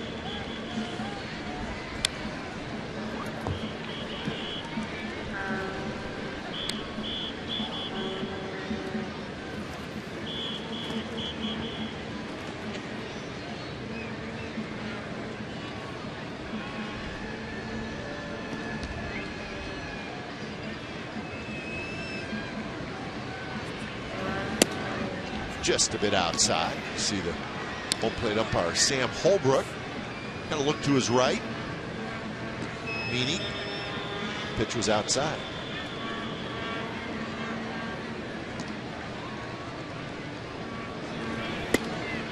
And now full count.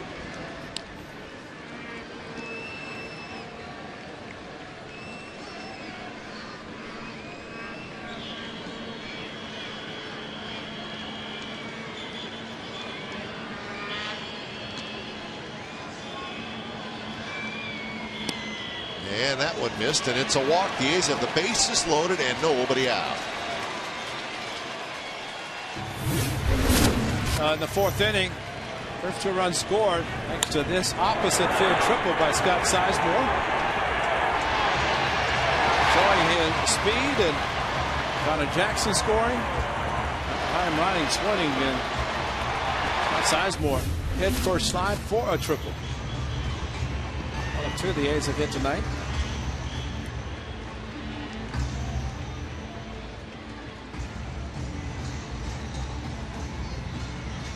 So Rob Delaney has the bases loaded and nobody out with Landon Powell, the hitter.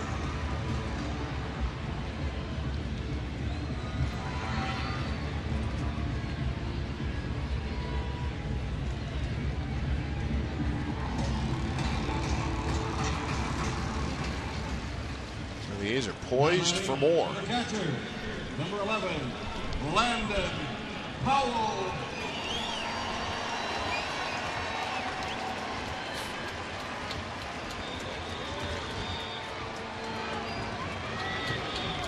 So a big chance for Powell. First pitch is down and away.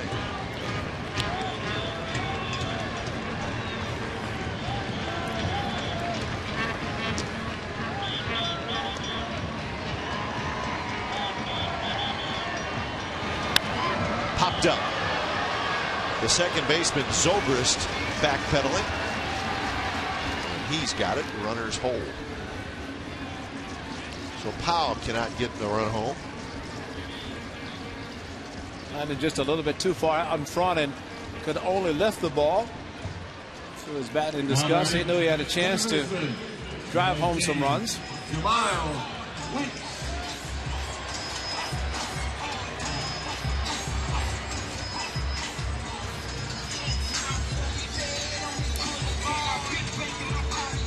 Big night for Weeks, 3 hits. The A's have 16 hits and they've received 5 walks. That one hit to right, hit pretty well. Joyce going back near the wall and he makes the catch right in front of the wall. It's going to get a run home as Sweeney tags up. Now it's going to be a double play. Wow. You know, Sizemore had gone all the way to second and he just didn't get back. So that's how the inning ends.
It's time for Coors Light Freeze Game.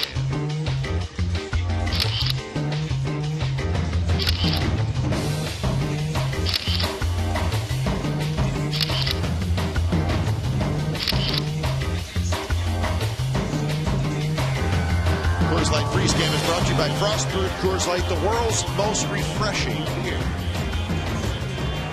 13-0, the A's lead here in the top of the 7th inning. 13 runs and 16 hits. The Rays have just 2 hits.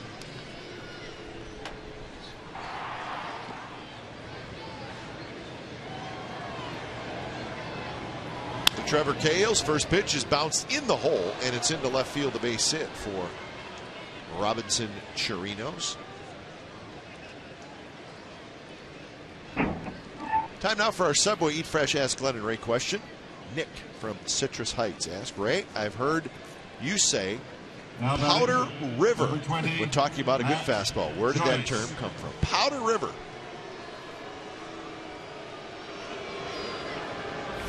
Well, something that probably could never hit.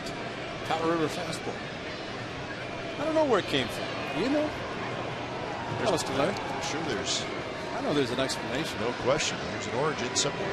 Larry's probably going to put it on the screen. Right? Sizemore to Weeks, and that's a double play. Matt Joyce hits into the 5-4-3 double play. Nicely turned. Weeks was kind of shaded away from the bag quite a ways because Joyce is a left-handed hitter, so he had to hustle to get over there. Well, he has the speed to be able to do exactly that. And with Joyce going to the opposite side, Joyce tripped getting out of the batter's box, which helped. And Weeks avoiding the hard slide. That's why Joyce was slow getting to the bag. There's the hard slide by Kochman going into Jemiah Weeks, but able to jump over him. So 2 outs here in the top of the 7th inning. As Cahill continues to cruise along. He had retired 9 in a row before that Chirinos base hit. He was immediately taken off the bases with the double play.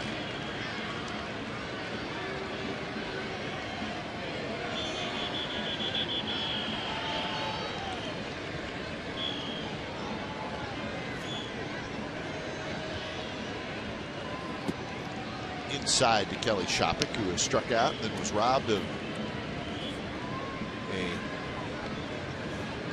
probably would have been a double down the left field line as Sizemore dove, caught it, threw him out, and it came with a runner at third base. 2 outs. Weeks has it scoot under his glove. Shopik's aboard. I don't know if Josh Hood is going to put the description of Powder River so we can see it. Delaire is telling me that there's a river in Montana that the sand looks like black gunpowder. Looks like what? Black gunpowder. Oh, okay. It's a coal mining river. And I guess as the ball comes out, it's like Powder River. So the ball, kind of a fastball, hard, maybe difficult to pick up because it's coming out of the river. Shot out of a gun. All right. Bullet. You guys are doing a good job explaining this. I have no clue what Delaire's talking about, but maybe in the future I will not say Powder River. Especially if I had to try to explain it. Well, at least our fans are listening. Yeah, I had a Powder River thrown at me a few times, and most of them I could not hit. Weeks on the back end. He handles this one. Flips to Pennington. Side retired. Very nice play by Jemiah Weeks. 7th inning stretch coming up 13-0. A's lead.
Seventh inning from the O.co Coliseum. One more game in this series. It'll be a day game, no TV, radio only tomorrow. And then the Twins come in. 3-game series. And the A's go out on a very long road trip.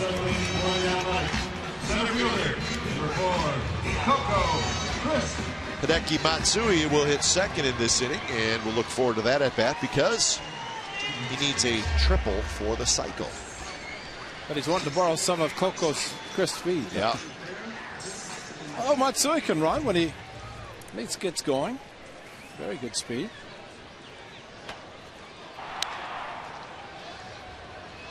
Chirinos juggles, but picks it up, throws to Delaney, and that is out number 1 here in the bottom of the 7th.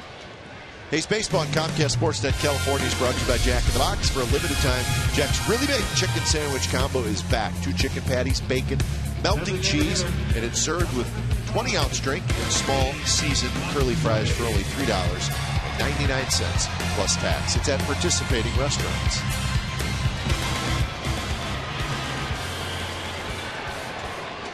So here's Matsui. We're looking for a triple.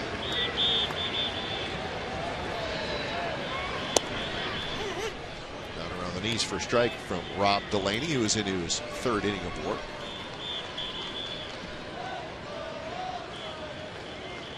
Had a triple last year in September, did Matsui.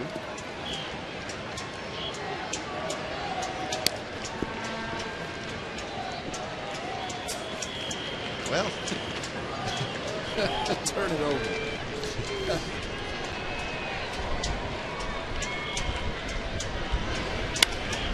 This one's hit to left field and hit pretty well. Fold going back.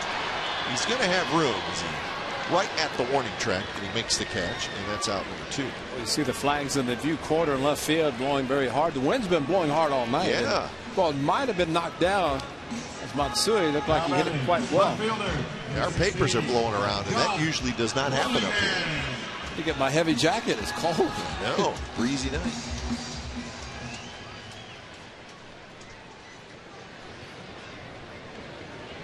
Willingham is 1 for 4.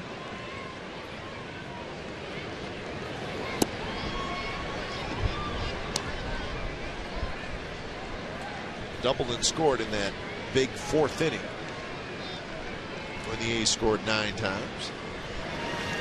Sent 12 men to the plate. Rodriguez, the 3rd baseman, is battling it, makes the catch. So Rob Delaney with a 3 up through down 7th inning, and we head to the 8th.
Deal at Bay Area Baseball. Comcast Sportsnet California's Authentic Fan Fridays here at the Coliseum. $12 gets you a ticket and our value deck.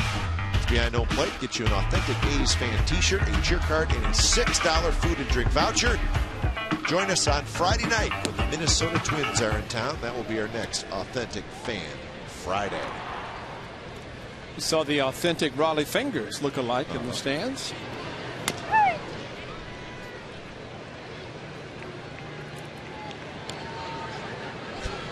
There he is. Handlebar mustache. He's got the right jersey on, too. Looks real, doesn't it?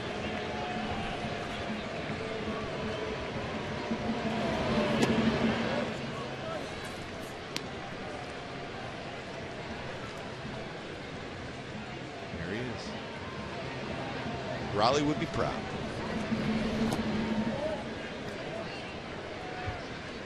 Raleigh's a Hall of Famer.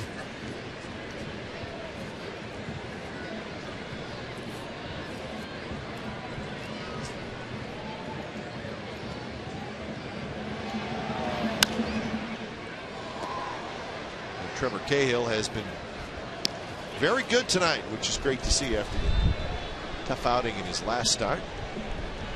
7 shutout innings so far. This will be pitch number 98.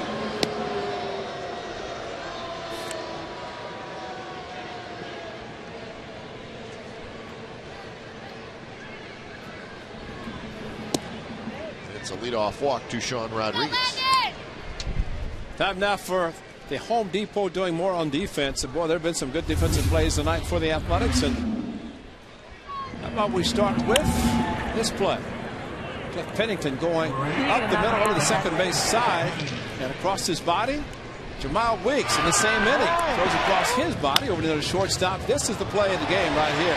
Scott Sizemore, the A's a 1-0 lead. Marvin Kelly Shopping of a double and an RBI, which would have tied the game, saved the run. The A's scored 9 in the bottom half of the fourth inning. Jennings, half swing, fouls it into the seats.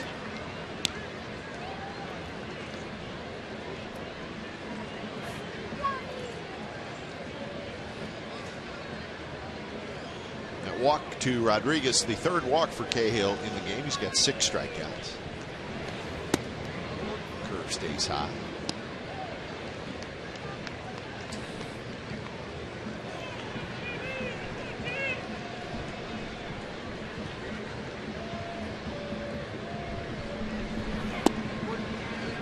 Everything's finally in the American League now, except this game.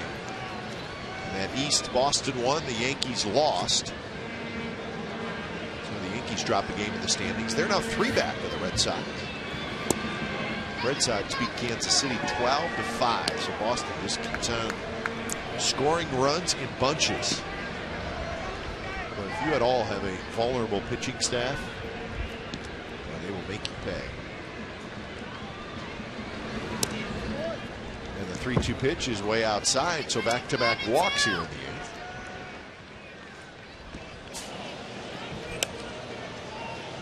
So 2 out, nobody out for Johnny Damon.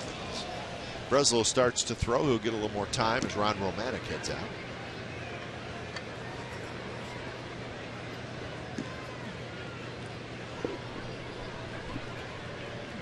In that AL Central, the Tigers lost today. The White Sox beat the Tigers 2-1, so a big win for the White Sox. The Indians lost, so Detroit in first place, Cleveland 2 out, and the White Sox now 3.5. White Sox trading Edwin Jackson today. Now batting, number 22. And in the AL West, the Rangers lost and the Angels won and Seattle won. So the Angels pick up a game. They're 2 back in the West of Texas. Strike to Johnny Damon down around the knees.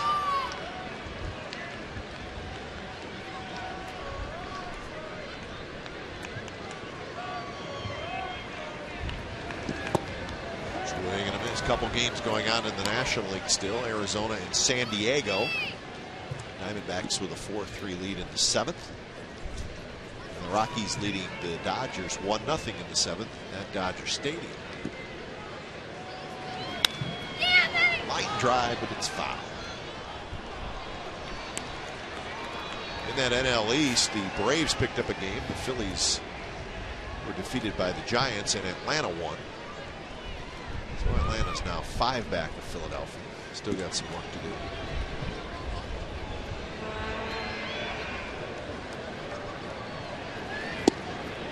Just a bit outside, first pitch. The Brewers won and the Cardinals lost, so Milwaukee jumps over St. Louis into first place. So that division's back and forth. The ugly play in the Milwaukee game. Ricky Weeks, Jamal's brother, terrific player, but stepped on the bag trying to beat out an infield hit and hurt his ankle. And he had to be helped off big time, and he was taken to the hospital, is what we are told. It was kind of an ugly play and a scary play, and it did not look good. That's just, I saw the video a couple times. The only report we have is that they did take x-rays, they were negative, but he still went to the hospital. Not as bad as Stephen Drew, but still. No, it wasn't like that. Very but bad. He got helped off, and his foot was fully supported. He was not putting any weight on it. Let's hope Ricky Weeks is okay, but it was kind of an ugly play.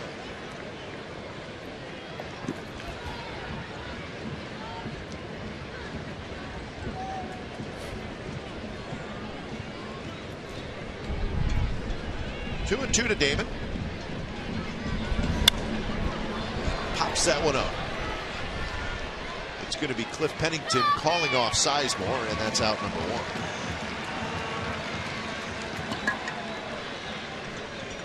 Bob Melvin's coming out. So Breslow's going to come in. 113 pitches for Trevor Cahill, and a very good outing for Cahill. So he goes 7 1/3 shutout baseball, and he's going to get a nice ovation as he walks off.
Comcast Sportsnet California is brought to you by Xfinity, home of the most live sports, and by Chevrolet. Go to ChevyBaseball.com to support youth baseball and help make a moment kids will never forget. Breslow comes in, and the first pitch is outside. When it's time for change, think Speedy Oil Change and Tune-Up, your oil change tune-up and smog experts. Appearance number 44 for Breslow. He comes in with 2 out and 1 out to face Ben Zobrist. Zobrist is a switch hitter. This is the first appearance in this series for Breslow. 4 hits, no runs, 4 walks, 6 strikeouts for Trevor Cahill. Pitching into the 8th inning. 2 walks in this inning hurt him, no doubt, to hit the point where he could not finish the 8 innings. Brandon McCarthy, who is to his left, demonstrating his hitting ability. Went 8 innings last night. Very good job. Probably the biggest game in the series was Monday night when Moscoso just gave up 5. The A's came back and down 5-2.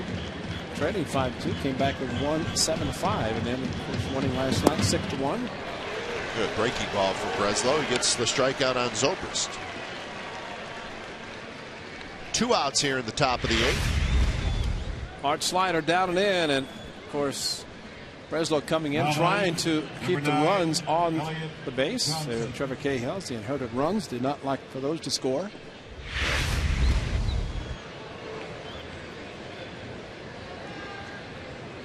There's Elliott Johnson. Johnson is also a switch hitter. Second at bat.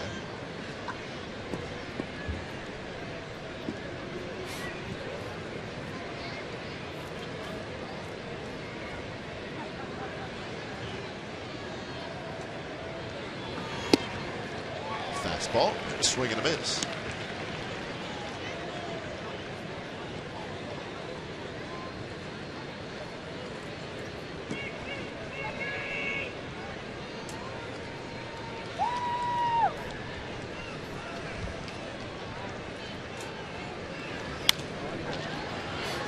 Breslow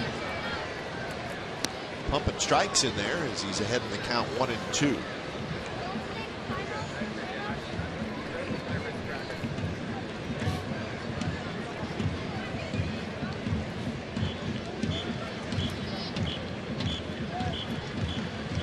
The A's have out-hit the Rays 16-4 tonight. Another foul ball. This one down the right field line. I think the pitching staff, of course, appreciative of all the run support. No doubt they're also thinking about they want to do their part. Just watching the Ricky Weeks, he hyperextended. Like the knee also. As he hit the back, knee hyperextended. Oof. Well, we both had the same look on our face when we saw the highlight. Nothing good about that highlight. Well, that wasn't a highlight. That's more a low light. Low light, yeah, you're right. Top of the line, low light. A couple of the starters, Moscoso and Gio. Gio had the run support in the game against the Angels here. The 8-run first inning. Moscoso would like to get some run support. Gio will pitch Friday night in the series opener against the Twins. Good pitch, swing and a miss by Johnson. So Breslow comes in, strikes out Zobrist, strikes out Johnson, and the Rays do not score.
Here's our game summary. It's brought to you by your local Toyota dealers. 9 runs in the 4th inning by the Athletics. They have scored 13 total. 13, 16-0 for the A's, 0-4-1 for the Rays. Runners in scoring position this series, the Rays 1 for 26. Another big game for Matsui, 5 RBIs. Got a couple guys with a chance for the cycle. Ryan Sweeney, a single, a double, and a homer. Hideki Matsui, a single, double, and a homer. Sweeney's going to get a chance to hit in this inning. When it's time for a change, think Speedy Oil Change and Tune-Up. Your oil change tune-up and smog experts. Brandon Gomes comes in. He pitched in game 1 of this series.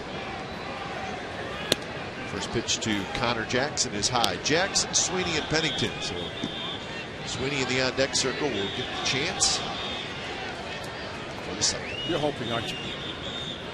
I am hoping. Yeah, I am too. It'd be nice. Especially for a guy who's not hit a home run all season. To hit one and have that not be, well, he has double, single, home run. I mean, if you haven't hit a home run all season and you hit one, that's a pretty good chance. Well, for the cycle, especially you already had the double and the single. So what are you pulling for?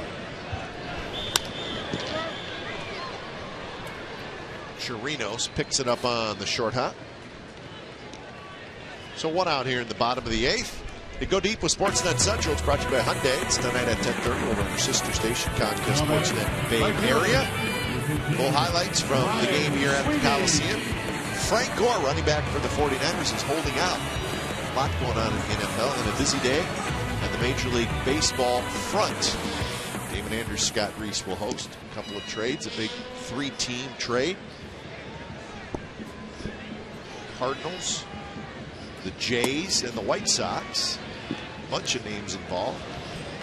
The Giants got Carlos Beltran, which will be official tomorrow. Bautino de los Santos throwing for the A's, so looks like he's going to finish this baby up in the ninth.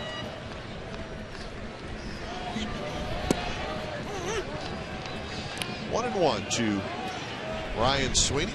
Eric Sogard has come out into the on-deck circle. He'll hit Pennington's spot.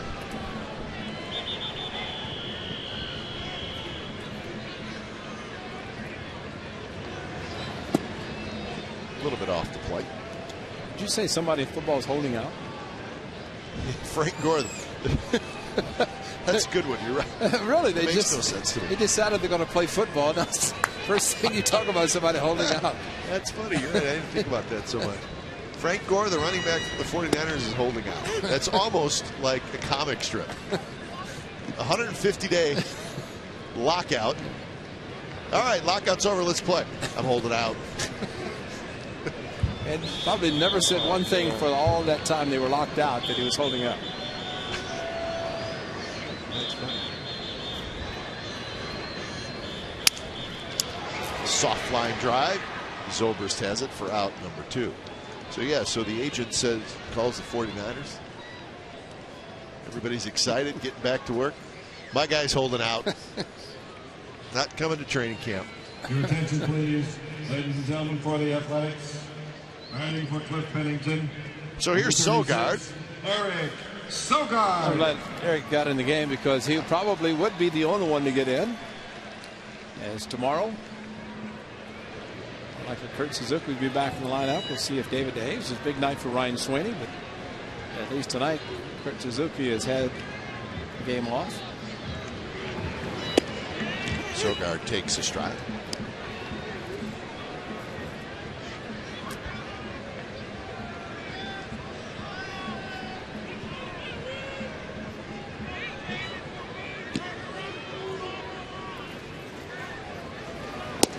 Inside to Sogard. Sogard so far this year, 2 hits in 11 at-bats. He's appeared in 4 games. Both his hits are doubles. He's got a couple of RBIs.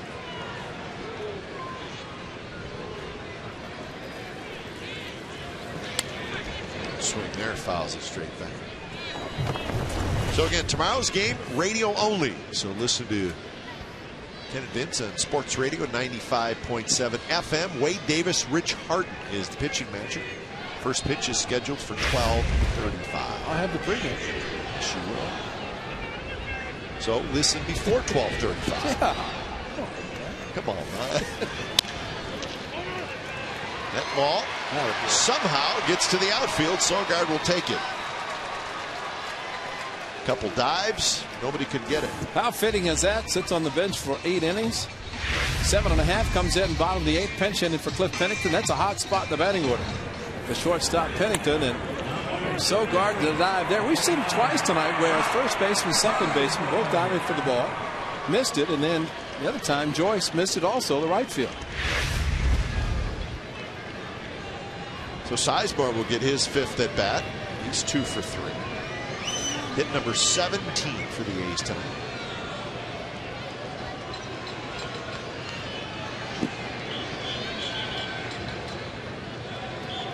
It's the only activity Andrew Bailey's going to have tonight after retrieving a ball overthrown by De Los Santos.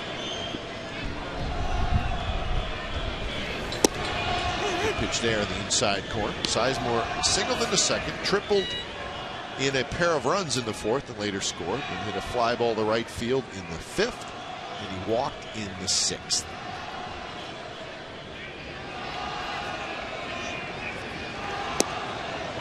So after a bit of a tough stretch for Sizemore, he's starting to swing the bat better. 1 for 4 in this series coming into the game today.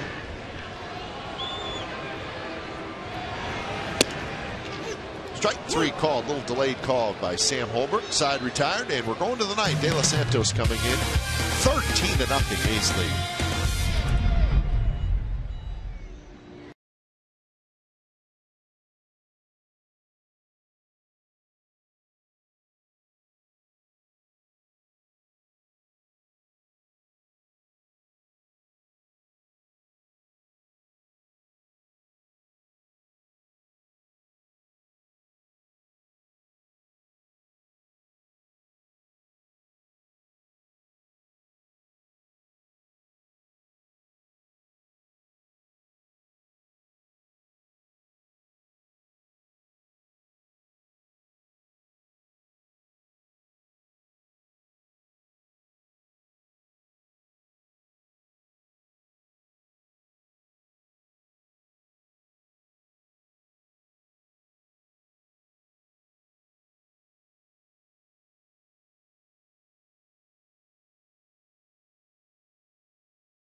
The A's with a 13-0 lead as they're closing in on their third consecutive win over the Rays. He's also 7-4 in the second half. They win this one, they'll be 8-4. So playing much better baseball in the second half of this season. When it's time for a change, think Speedy Oil Change and Tune-Up, your oil change tune-up and smog experts. Fantino De Los Santos comes in here, try to wrap it up. And as my partner always says, let's have a clean ninth inning. That's right. That's the way to do it, especially with the pitching. And you score 13 runs, you'd like to get the 0 in the column for the opposition.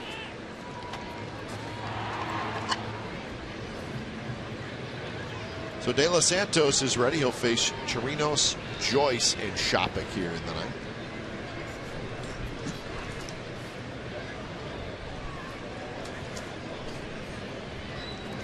First pitch is 95 on the block.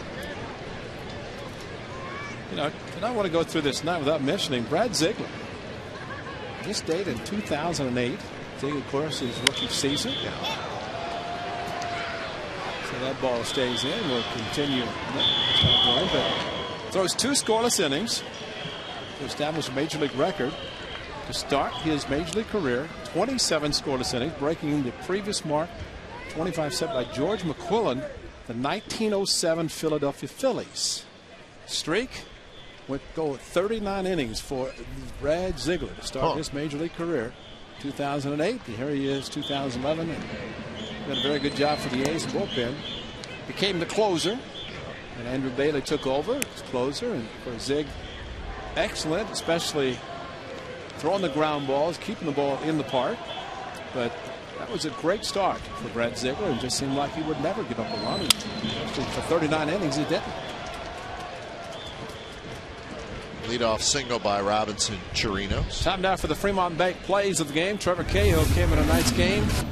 4-game losing streak, and he performed very well. He started out in the first inning throwing a very good two-seam fastball and changeup, and he would continue pitching well for 7 1/3 innings, giving up just 4 hits, striking out 6, probably the 4 walks considering the lead he had, but he changed speeds very effectively, leaves after 7 1/3, and the A's do not give up 13.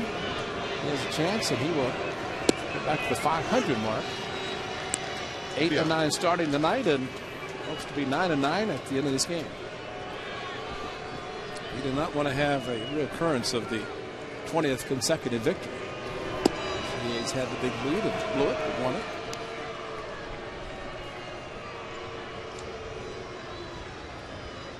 Hitless tonight for Matt Joyce.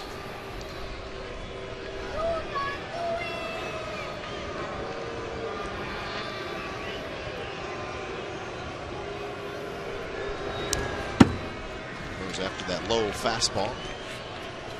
Justin Ruggiano has come out into the on-deck circle. He'll hit for Shopping.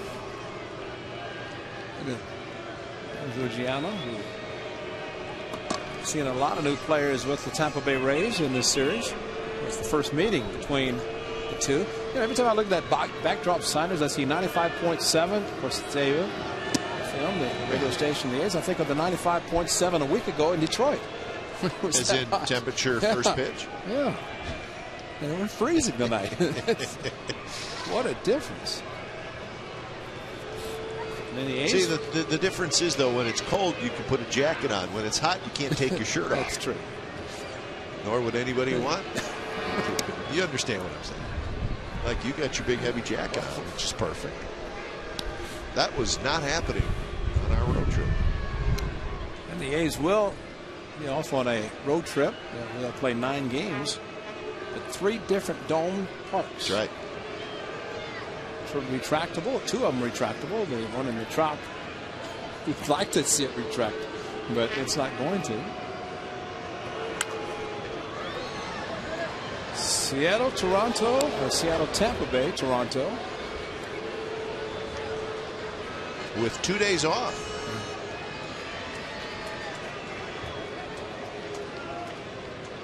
I remember when we first saw the schedule at the end of last year. Right field hit pretty well. Sweeney's back. He's near the wall, and it is gone. Matt Joyce with his 15th home run, and the Rays are on the board.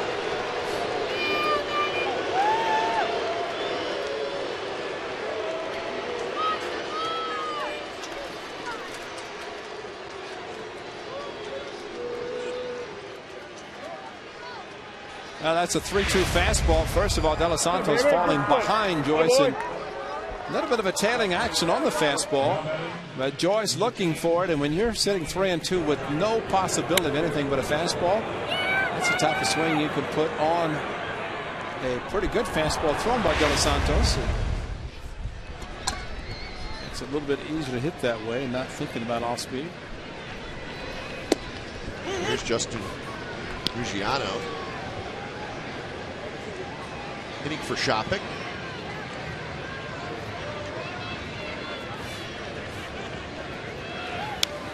Fouled straight back. So I was saying, I remember seeing the schedule for the first time, and A's director of team travel, Mickey Morabito, said, "Look at this trip here." And it was the one that we're talking about. Seattle to Tampa to Toronto, and then back home. There's always a couple tough trips each season. Weeks charges, and he rolls it to first. I think he wanted to flip it with his glove, and it did not work this time. So Ruggiano is aboard. And that might cause a visit from his infield coach, Mike Gallego. You're exactly right. He was going to just flip it, but he looked up, and that was the mistake. So he never had it in his glove. No, and then If he rolls it towards the first baseman, Jackson, that's okay, but they kicked it with his left knee. And that changed direction on the ball and then collided with Connor Jackson. Not a very good play all the way around. So it is an error on Weeks. Still nobody out. Here's Full. Fastball first, right? And it's not a clean ninth inning. It's single homer error.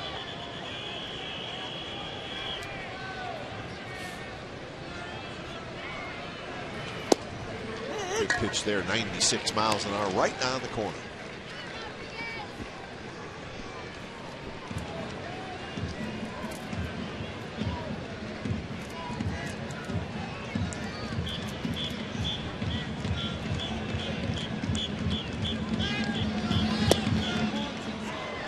Just a bit inside.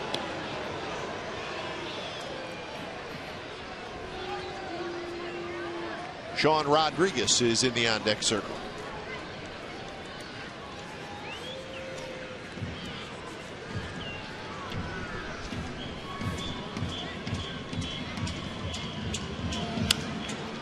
Fold goes after that high fastball. Tough one to catch up to at the speed that De Los Santos throws it at.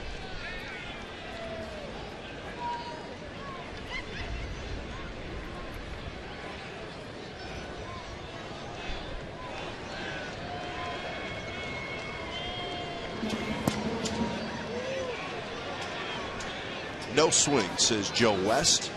Good to see a breaking ball from De Los Santos. He's just been featuring the fastball as the Powder River fastball. Which means it's very fast. Black gunpowder. Shot out of a gun. Next time Delaire will have a graphic put up by the great graphics man Josh Hood. So full count to Fold.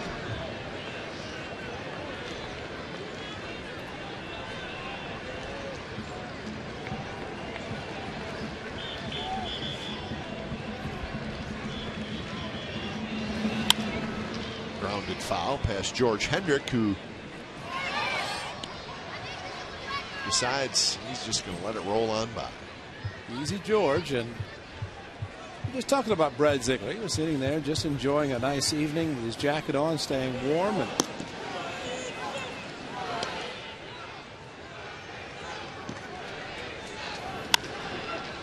another one past George. He's just getting out of the way. He wants nothing to do with anything hit hard. One is okay. Two, come on.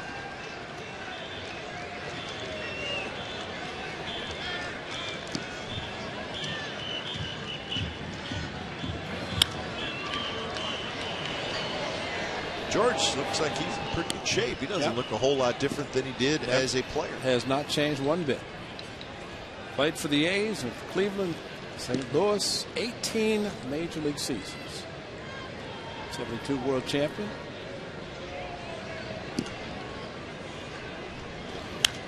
I think he was with the Cardinals in '82 as well. Won a World Series with St. Louis. George's a great hitter, great center fielder.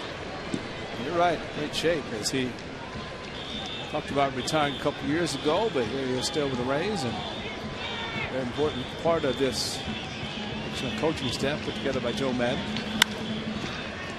Jackson handles it, steps on the bag at first, and was thinking about throwing it to second, but when he slipped on the bag, he just made sure he got the out at first. So Fold is retired.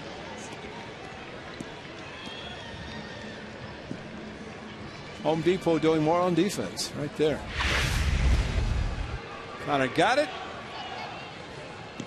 The bag, and oh, that's dangerous. Wow. Now batting, number one. Came up. Fortunately, it seems to be okay, but the top of the bag very slippery. And I don't know if Ricky Weeks had that problem in Milwaukee tonight when he injured himself.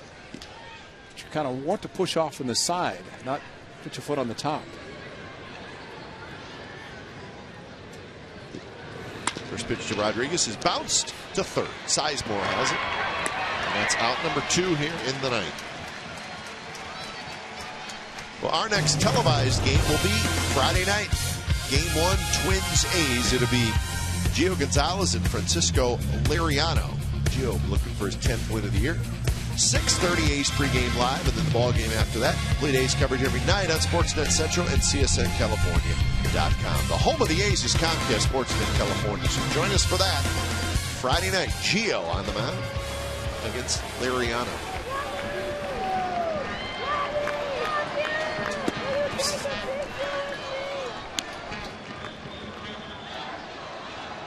The Twins, another team that see a lot of their players mentioned in trade rumors.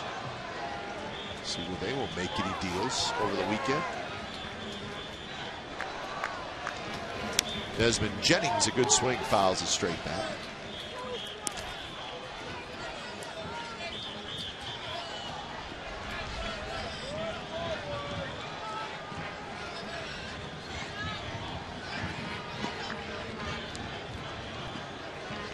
.28 pitches in the inning for De Los Santos.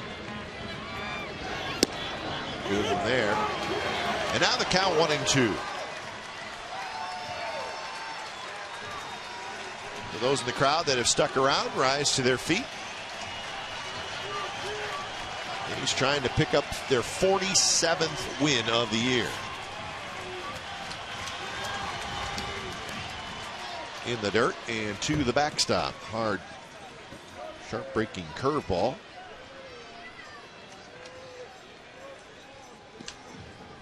Jorginho is now at third.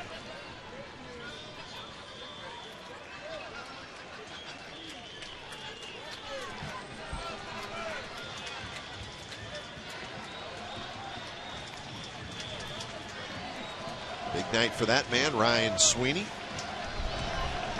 Connor Jackson, a couple of runs scored, and everybody contributed tonight offensively for the Athletics. 3-2 now to Desmond Jennings. If he can throw him a slider close to the plate, game over. Because there's no way in the world that Jennings is thinking anything but a fastball. Probably the pitch he's going to get.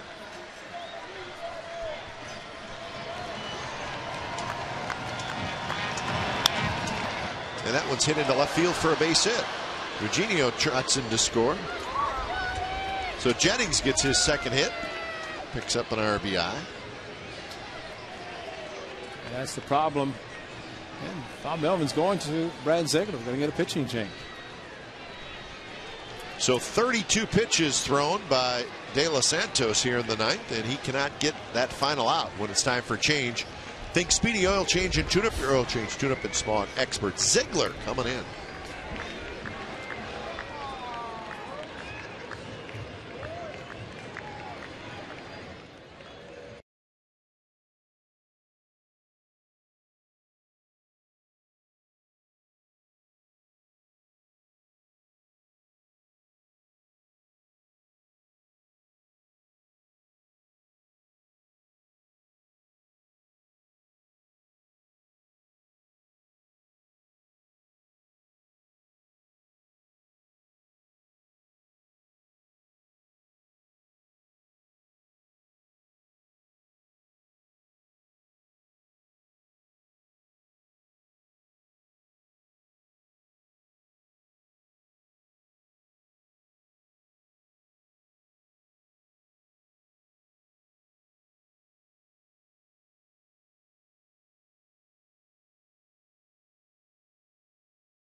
And may not be reproduced or retransmitted in any form, and the accounts and descriptions of this game may not be disseminated without the express written consent of Athletics Investment Group, LLC.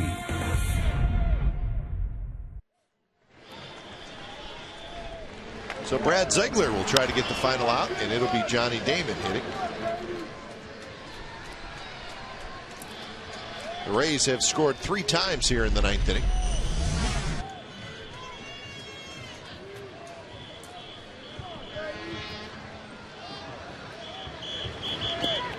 That one to the backstop, and Jennings will go to second.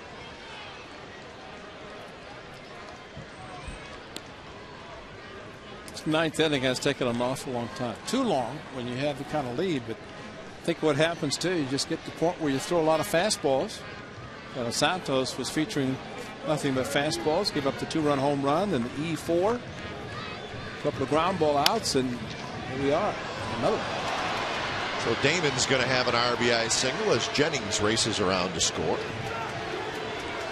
Well, these doesn't matter their runs, but they are unearned with the by Wicks. Then a couple of ground ball outs should have been over with, but this ball elevated a little bit. Johnny Damon, his first hit of the night. Sogard, good effort. So here's Zobrist. That's low.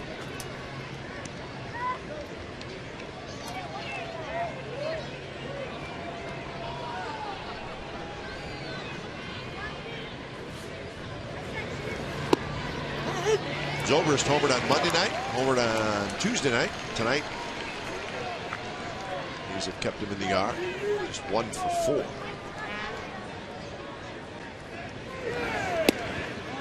Just a bit inside. 2-1 the count. Zobrist only hit a single way back in the first inning.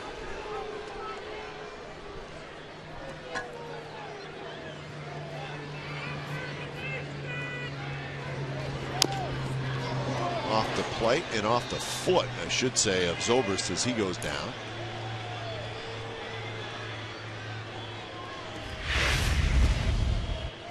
That's something you like to do in the last inning, first inning, any inning, and right off the top of the foot, the shin guard above, and of course on the shin, on the inner part, expecting a 2-seam fastball, but this time on the foot. Oh. That was a direct shot as well.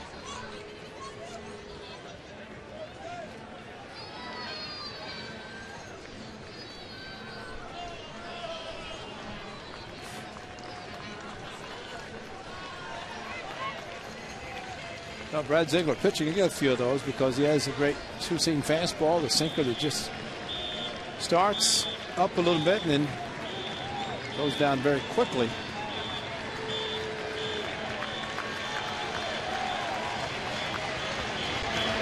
Two pitch, swing and a miss, and that's the ball game. So the Rays do score 4 times in the 9th, but still well short. The A's 13 runs tonight on 17 hits, and they win their 3rd in a row. So the A's now 47 and 57. Ryan Sweeney, a big night.